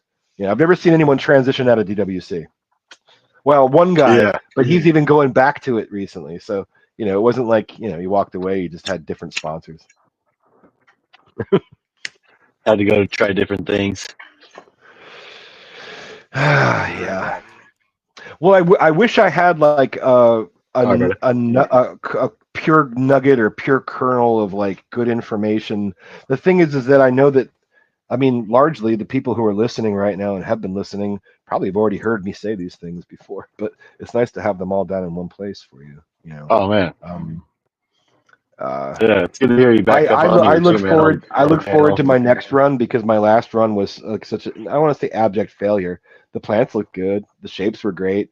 Just the inputs sucked, and I think the output's going to suffer. I already know it suffered, but I look forward to kind of getting back into the swing of things, learning how to balance not just my full-time job plus the garden and its full capacity, plus not just my almost 9-year-old, but like my almost 1-year-old, and now I've got twice as many kids. And you guys know babies take a little more attention than your 10-year-old. Oh yeah, dude. You get no sleep. You get zero. Yeah. So between And all if you're those on things, diaper like, duty, bro. Oh yeah. man, if you're on diaper duty, which every other diaper, that's how we worked it. I called that, dude, because I don't know. I'm a pretty active fucking dad. You know what I mean when it came to that shit. But I retired from changing. I never have to change diaper again. No grandchildren or nothing. I'm done with it. Y'all get, you know what I mean? Like I did more than my share of diapers. You know what I'm saying? Holy shit, that But was a traumatic situation. yeah, maybe that's the overall message is like, everyone's going to have like a sweet spot in between like balancing their time, their interests, and their interest in growing, and a size that works for them, and a time and a factor that works for them. Oh yeah. A You, new baby the, though, that takes a lot of the, time, man. That really does. look, if I said I'll give you 3 pounds from like, a 5x5 and it's going to take us 3 months, or if I told you I'm going to get you 3 pounds in a 5x5, but it's going to take you 4 months, maybe the factor here isn't that one is one is a succeeding past the other because it won the race. One of those gardens won the race by like a month, right? Maybe that's where the success is. But if your tolerances are that you can't put in that much time or effort or energy, or you can't have that plant count, or you have to do it the other way. You got to do smaller plants in shorter time because that's just how often you need it. Like, whatever you dialed in where you're maximizing your inputs, that's the win. And that's the problem with being really subjective or objective rather about reviewing plants and looking at gardens that are struggling, is like, even some gardens that succeed, it's like, well, you succeeded, but it took you extra watts and extra time. You could have solved this problem with an extra plant, less time or more space. Like, what's that little cubby you have off the closet? You could have used that area too, or Right. oh, you're just being Utilize it. wasteful. Those things would be considered like impediments to success. But I think your success is like you got down the grow shape, you got down the plant count, you got down the inputs, the wattage of light. You've parsed it all back, so you're not spending a whole bunch of money on it. You found a nutrient line that you figured out how to use. It doesn't cost you an arm and a leg. You're not doing too much. You're not going crazy, and you're just paying attention to like the challenges that you face in your specific garden. Like they always say, you don't know my environment. Well, there's only so many environments for indoors. Right. So most of us should come to a sort of consensus about it pretty quickly. But again, I don't think a success is like, oh, you did this much weight in this short of a time. That's competition. That's like, ranked competitive. But I think a success for any of these growers, new, intermediate, or experienced, is the one that fits your life. Like where you are getting what you should be getting in a reasonable time, but also you're not, I'm not going to sacrifice my time with my kids. I just cut my garden in half because of it. It's like, I don't think I could do a full garden. Hell And yeah, I'm glad dude. I did, because I only kind of sucked on half a garden this time. Next time will be better because I'll have all that stuff in my head again. But I'm to the point where I'm like teaching these young lads to do it. So my youngest son is 20 years old now, or about to turn 20, he's about that age, so he wants to flower his first plant. You know what I mean? He's getting to that point where he's like, oh, I want to learn how to do this shit. My oldest son, he's already been on the grow. He's served 2 seasons out on a big farm. You know what I mean? He's put the work in as a bushman, and it's pretty cool to see that. But they're all very interested in it, and it's really cool to see them start to like absorb it and pay attention. You can tell when they're paying attention too, because for summer, like it's been a lot of chasing the ass around and cocktails and shit like that. Like poolside for the three boys, but now it's like fall setting in or coming up, and they all want to get their shit together. And my oldest is right there, man. He's like, let's. He got a job, and he's pushing forward to like try to do well with everything he's doing, and leading a good example to my other sons. You know what I mean? But they're all interested in growing, man. And to me, I'm like, okay, they're all full grown. I can't really say anything for them to do it or not. You know what I mean? But they're all interested in learning how to cultivate things and grow, whether it be food or cannabis or whatever. It's pretty cool. Man, that's great. I look forward to maybe my sons one day being like, "Hey, show me how to build a thing," or show me how to prepare to build a thing, or how do we go about For it? whatever reason, too. Yeah, it's amazing, man. Yeah. Like that kind of stuff is great. The kids are, for me, like that's people ask me like when I was younger, like, what do you want to be when you grow up? And people laughed at my answer because I always said a dad. I want to be a dad. You know what I mean? Like they're like, no, Yeah, for career. And I'm like, well, I want to be a dad, man. Like that's what I mean, why I'm here. I want to be a right. pop. The answer is probably whatever allows you to be the best dad you could be. Whatever career. Yeah, man. works I with always your took time that and- career serious because it's the most important one that we're offered. You know what I mean? In my opinion, That's actually part of the enjoyment that I get out of growing is that I'm able to supply my daughter and my dad especially because he's like me. He's a fiend. He could smoke an ounce a week or probably or better, So everything I give him, he gobbles it up and he wants more. Let's just put it that way. He can't. That's dude, I awesome, love man. it. For himself. Yeah, and that is the thing too. Like, look, we're free from cartels. We're free from like human trafficking and exploitation. We're largely free from dispensary purchasing or even supporting any sort of like cannabis. Once you have all the gear, you don't need to be fucking buying nothing anymore. You're free from that market too. The only thing you're Oh paying man, for is just get to know your fellow hydro growers. or your electricity. Great shit. And the people who you do met, any of you guys, if you have like, look, I have customers. I'm not gonna lie. I'm sorry if I could say that here, but I have customers, and they've never left me. They're not coming to me because I'm easy. They're coming to me because it's good. It's better than what you can get out there. So and so that I could supply that to my dad, my mom, my brother, my sister, my stepmom, and one of my aunts, and one of my mom's friends. And I just show up like fucking Santa with and just dump it on everybody. And now they don't have to pay into the state taxes. It's like we're expressing freedom all over the place. I think this is one of the ways to be the most autonomous and free. I mean, it'd be different, like, hey, I grow my weed because I smoke weed. Weed costs money. I also smoke cigarettes. I've never grown a tobacco plant, so I don't know if you could tell me there's like much reason to it. I drink plenty of beer. I've never had a fucking distillery or a brewery. Maybe those things are in my future because those are things that I enjoy.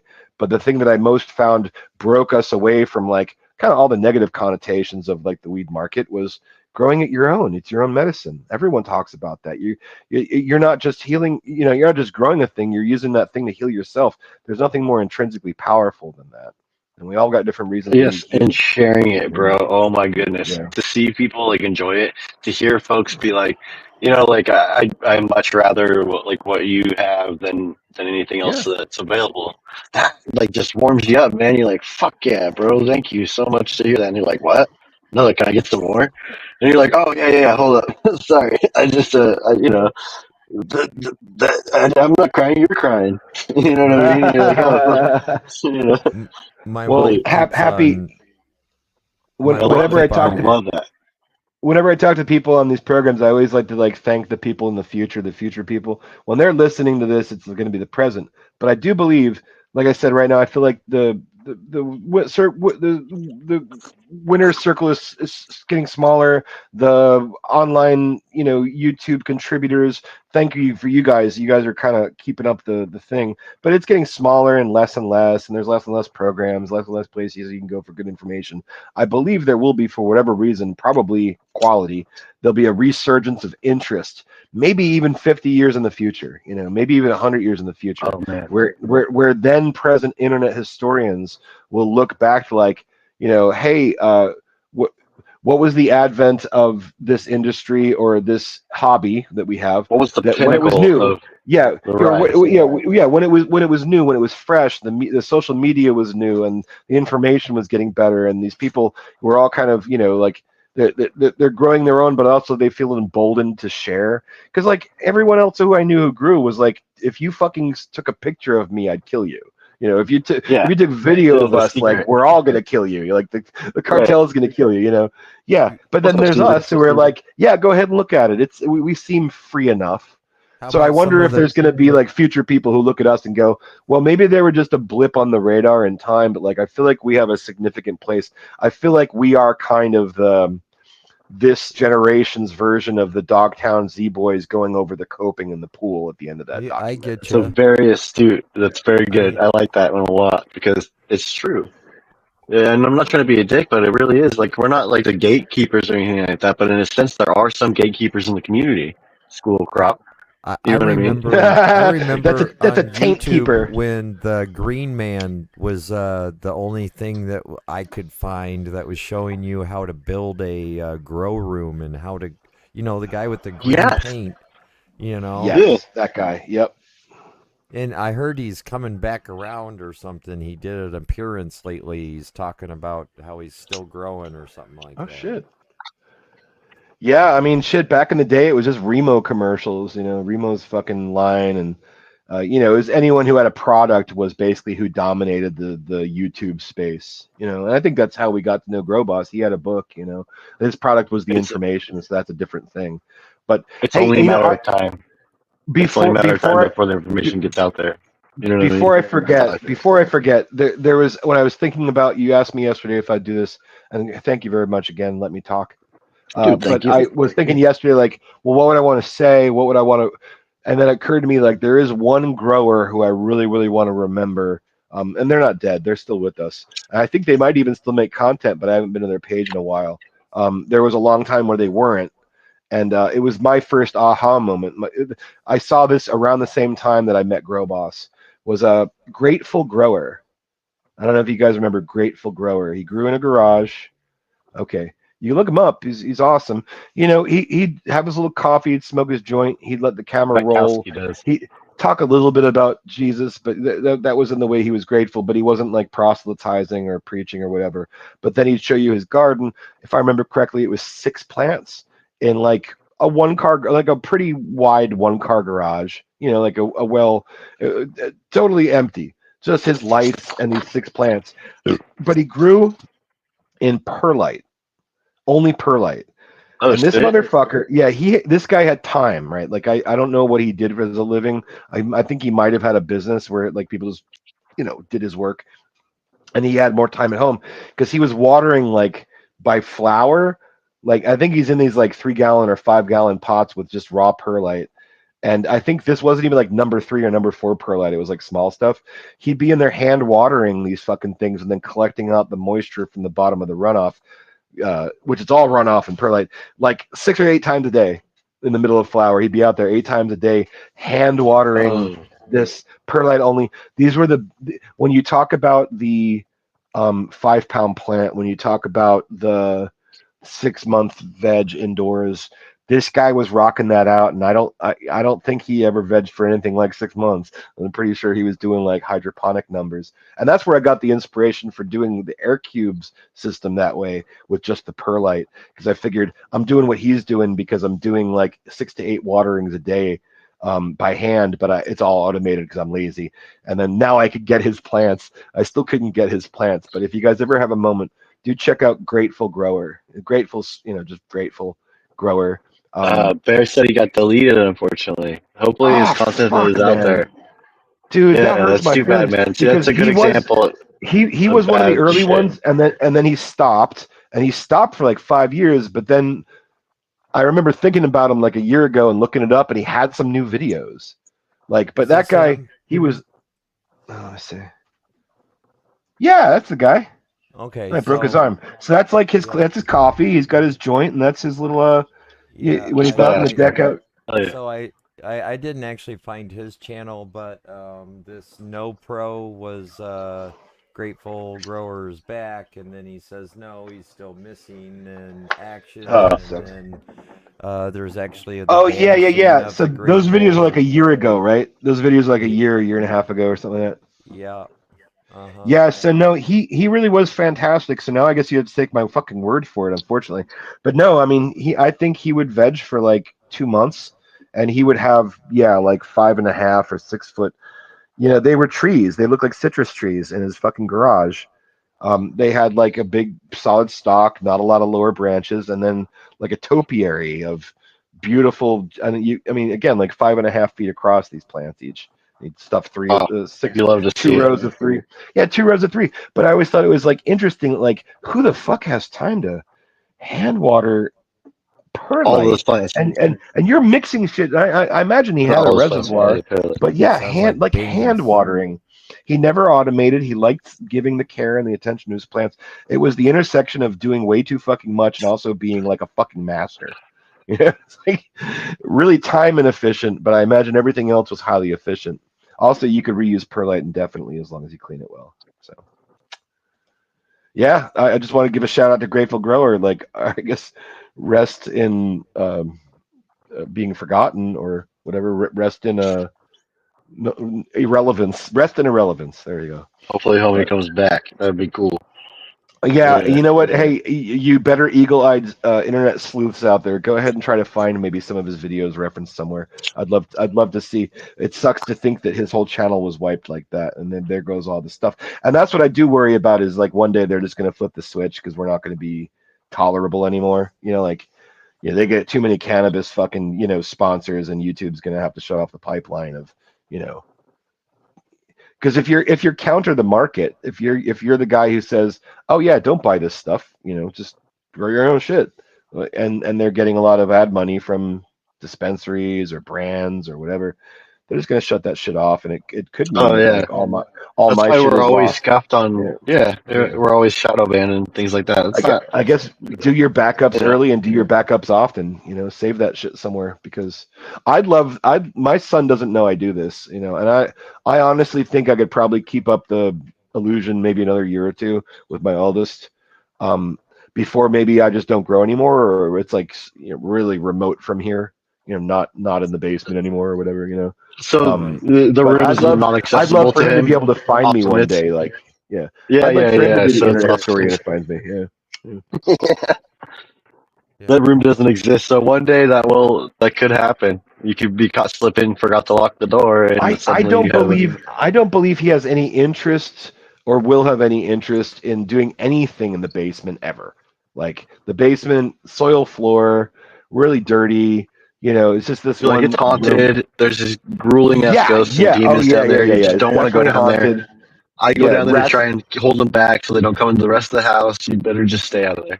That's right. I gave Yep. him the basement so the rats wouldn't take over the pantry. That's right. Yeah. You're like, I Yeah. keep things at bay. I go in there and play superhero every fucking day, so you don't have to. He thinks I'm going down there and doing like actual work, like making the house run or something. I guess That's that's how the mind of Well, an you 8-year-old. are though. You are though. Spreading the good. Well, the dude, good I mean that's word. the thing is like the part-time job of managing a small operation like I have is worth the same amount as my full-time other situation. If were I to monetize it, that's a you guys know, Oh, yeah. wink wink. Yeah, allegedly. Allegedly. Dude, that was one of the funniest things Girl Boss ever said to me. He was like, dude, you could just grab a wagon and like fill that fucker up. He was trying to get me to start cloning. And I was like, I wasn't listening. But he's like, with that, you could like just literally grab a wagon and fill that thing up with clones and walk around your neighborhood and knock on everybody's door and say, have you heard the good word? And hand them a fucking clone. And he's like, you could stop at every single house with that plant right there, just that one plant. And I'm like, oh shit. And, Everybody gets one for Christmas. Well, yeah, I mean, dude, the way he would clones, like, and clones are it so opened my mind to amazing. that. Yeah, clones are such a game changer versus seeds. Clones are so fucking like important to the game that like Growboss pimped out Tone G to Mandy to Mandy's operation. Yeah. He just showed up with like 200 clones or something. Yeah. There you go. That was cool. I That was think very he cool. put the mother plants like in a van and drove them out there, and they cut the clones there.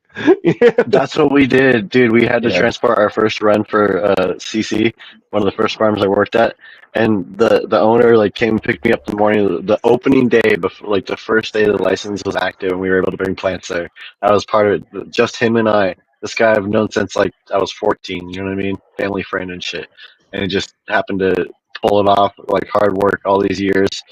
You know, like through all the grit and grime of the whole cannabis industry here on the West Coast, he made it through.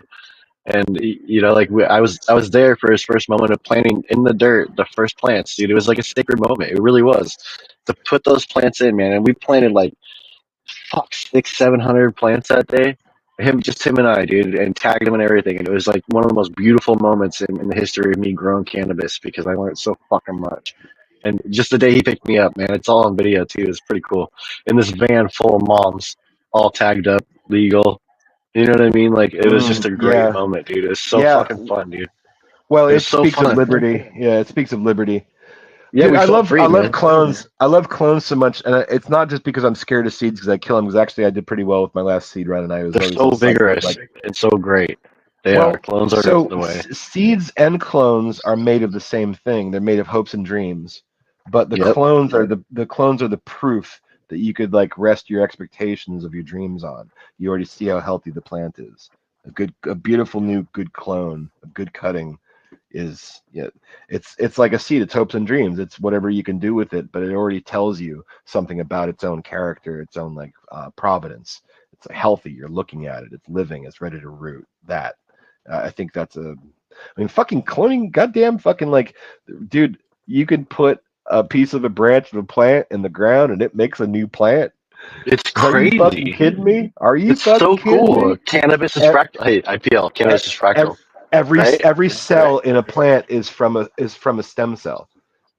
Every plant Right. in a cell could be a different cell, like on with just the right hormones. Yeah, It's really no, cool, plants and are I love to super exploit it. interesting. Yeah, I mean, seeds alone, you could store that shit like for a while. You know, eventually. One seed could Yeah, provide yeah. so many plants if you like branch it out into the clones that you make and the mothers you can make off the clones that you've gathered from. You know what I mean? One plant could produce an endless amount of plants. It's Well, I don't insane. know much about it, but I know that some of these ancient forests in the rainforest and in the in the pine areas up there, the little pine circle, and the old ancient forests are actually really like mostly just one plant, just replicated itself like over and over and over again over time, and it's like it's the same plant, you know, Yeah, it's the just same repeated. genetic, same tree, it's just a whole fucking, you know, like state forest full of the same tree.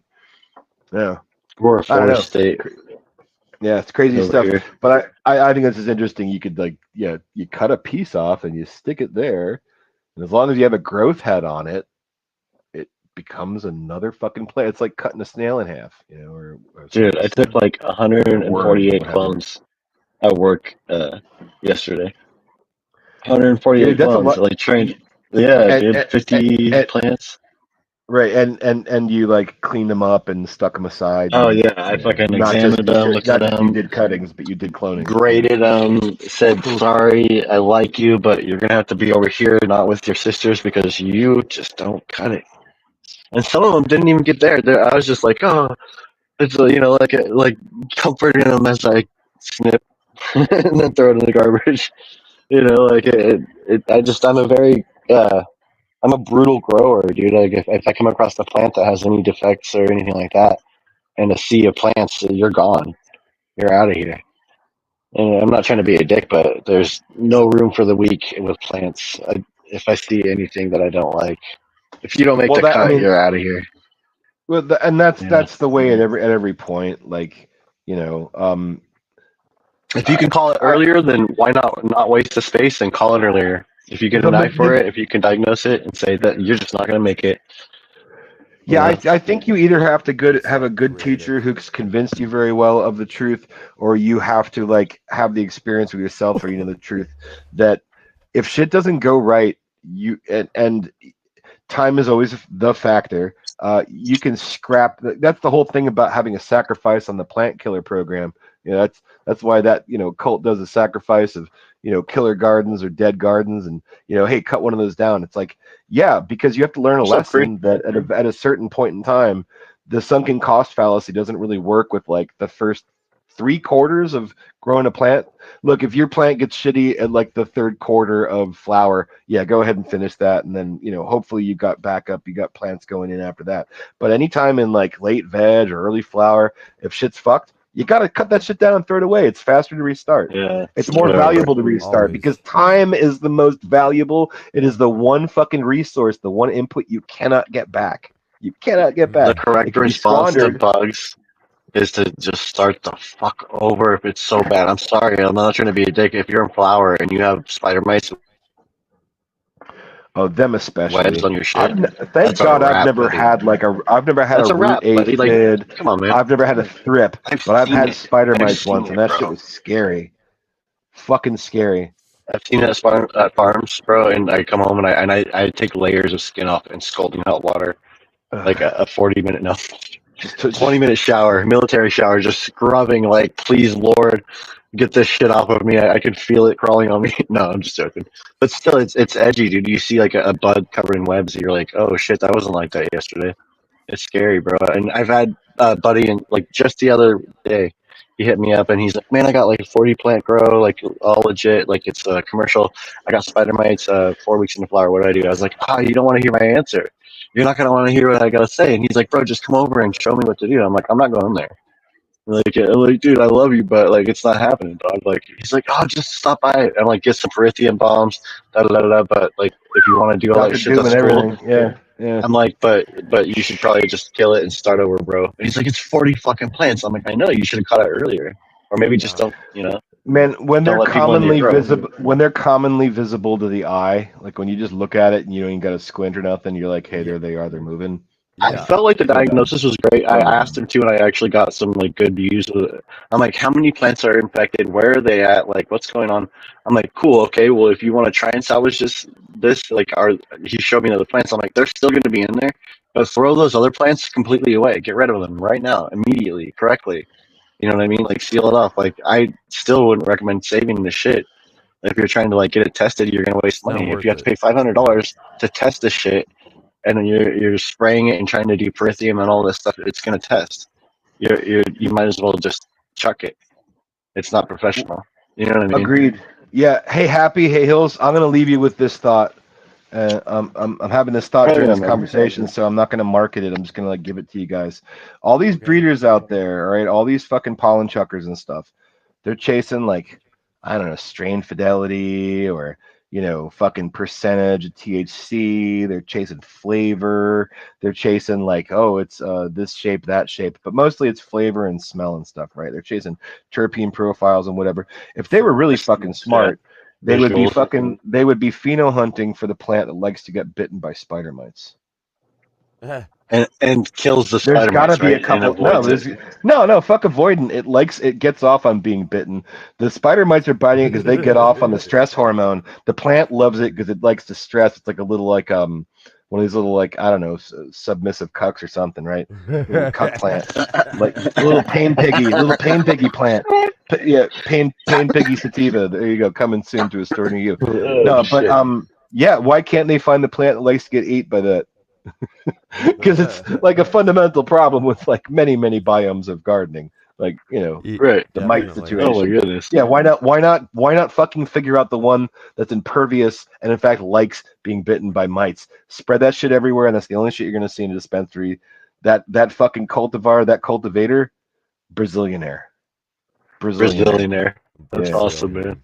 We appreciate the shit out of you, IPL. Dude, all right, man. Hey, look, dude, I really thank you for having me on. Hills. Happy. Dude. I really do like that you guys are towing the line of continuing to provide further forum for serious, growing minded people to come together and and not like in a groomy sort of fluffy situation. Like Yeah, no, none of that. no, this is the real shit.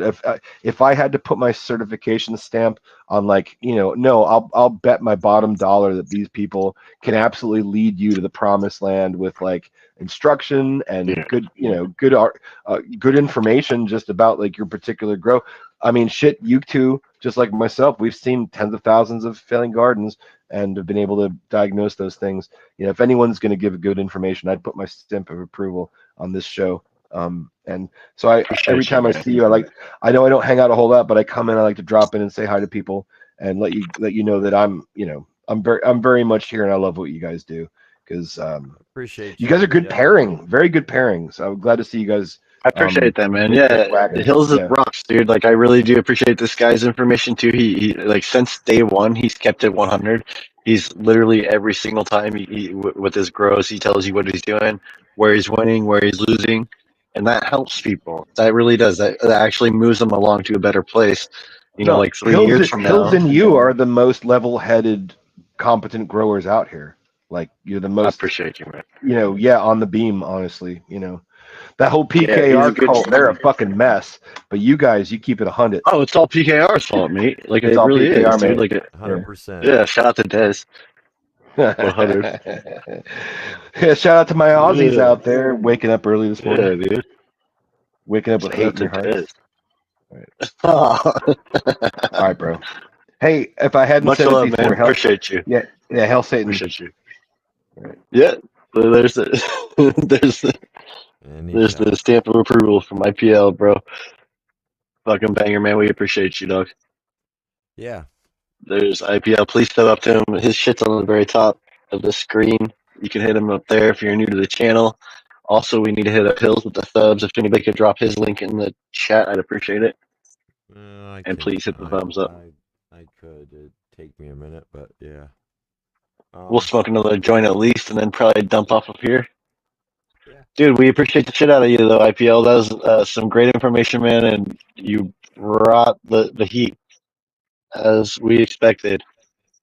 A great way to start off that new format of I kind of like the idea of just inviting like one specific guest up and focusing on their information. You know what I mean? Sure. We've talked about this before. This might have been your idea like a long time ago, and I think it's great to initiate it. It just makes it more personal, less people to interrupt each other. I love it. And we got a lot from IPL too, man. As like I said, as expected, he always brings the information, answered every question. Definitely one of the leaders. I kept on trying to birds of a feather flock together. Absolutely. I've said that a bunch of times, and I try to lead by example, but right there is definitely a guy that leads by example. So thank you. Like I said, first to the door, and I felt like he gracefully held it open for all of us to walk through, man. Like, it was really cool. I appreciate the shit out of that. When I arrived on the scene, he was already a decorated general in the Grow Boss Army. You know what I mean? First to enlist. Yeah, definitely. It'd be nice 100%. to find some of those older people that used to interact with the. Oh yeah, I bet you he knows them too. Even if they did change their YouTube name or however, but it would be cool to, do some type of interview like this about their experience in home growing. So, yeah. Yeah, well, definitely for the next show. The next two shows are going to be over on Hill's channel, and then we'll be following up with the next two shows over here on Happy, my channel, and I'll be hitting one of you guys up in the community to see if you're available. I got a for the couple next ideas. show. We'll talk about them when the camera goes off, and we'll see what we can do. Absolutely. Well, one more joint. Appreciate. I'm still smoking. Yeah, I got a half of a one, and out of the yeah, six, that's about where I'm at. Got one more. So yeah, that's about where I'm at. I'm all hyped up off the interview. Thank you, IPL. Appreciate you, man. So I got a text today that from my daughter, and she said, "Dad, I stopped by the house and I got some weed. There's some money there. I didn't expect a Benji. Usually it only been $20. Right. She must have That's took a awesome. bunch. I don't know. Took some and left like a little bit of cash. That's awesome. I have no clue. It doesn't matter. At least she ain't stealing weed like I used to, probably from my dad and my mom. But Yeah. that was like when I was a teenager.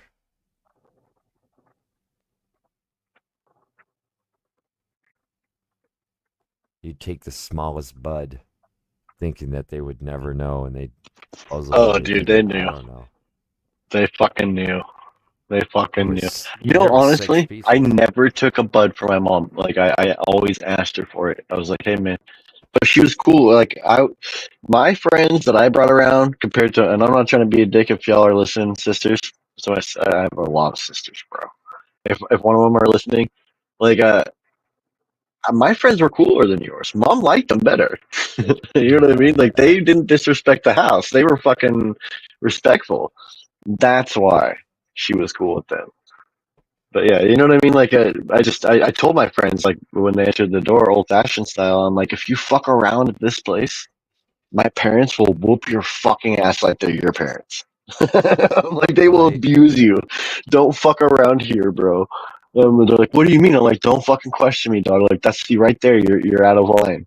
Like, if my dad says something to you and you get out of line like that, you're fucked. You're fucked. That's And that's just how it was back then, you know? right.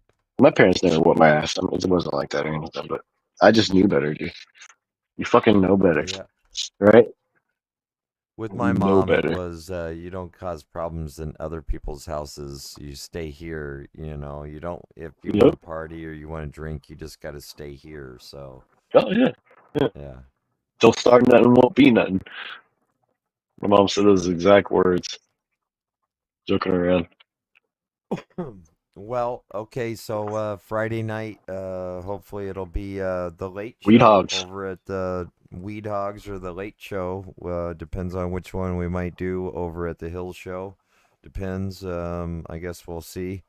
What time I get off and how long my nap is. I love naps.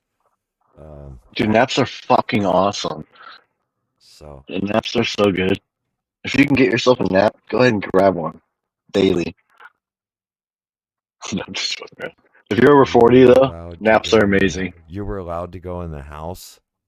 You had to After a sleep certain period of outside in the time. dog house. After, dude, I used to love going out in the yard with all the homies and friends and shit. Like all my sister's friends too, because all my sisters were older than me, so they had a lot of friends. And we just throw sleeping bags out and just sleep in the backyard and watch the stars. It's the greatest thing in the world. Getting baked out of our fucking minds. Right? It was so tight. I was the youngest, bro. Bunch of siblings. Crop, the little clones are looking awesome.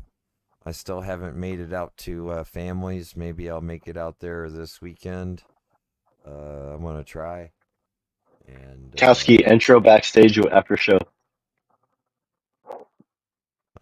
I was almost gonna send Crop the link while we were talking And with Crops go. I IPL. don't know if he. But Yeah, yeah, that'd be dope. anyway, yeah. But anyway, I'm down with that. yeah. Should we end it? Yeah, we can go ahead and call it a night, and we will try. Well, hold on. Let me send this out first. We'll try to go on to. We'll see you on Friday on my channel, and we appreciate y'all for coming out, spending your time with us, and on to the Big next ups one. to. Oh, here, let me drop another link too, real quick. Hold on, hold up.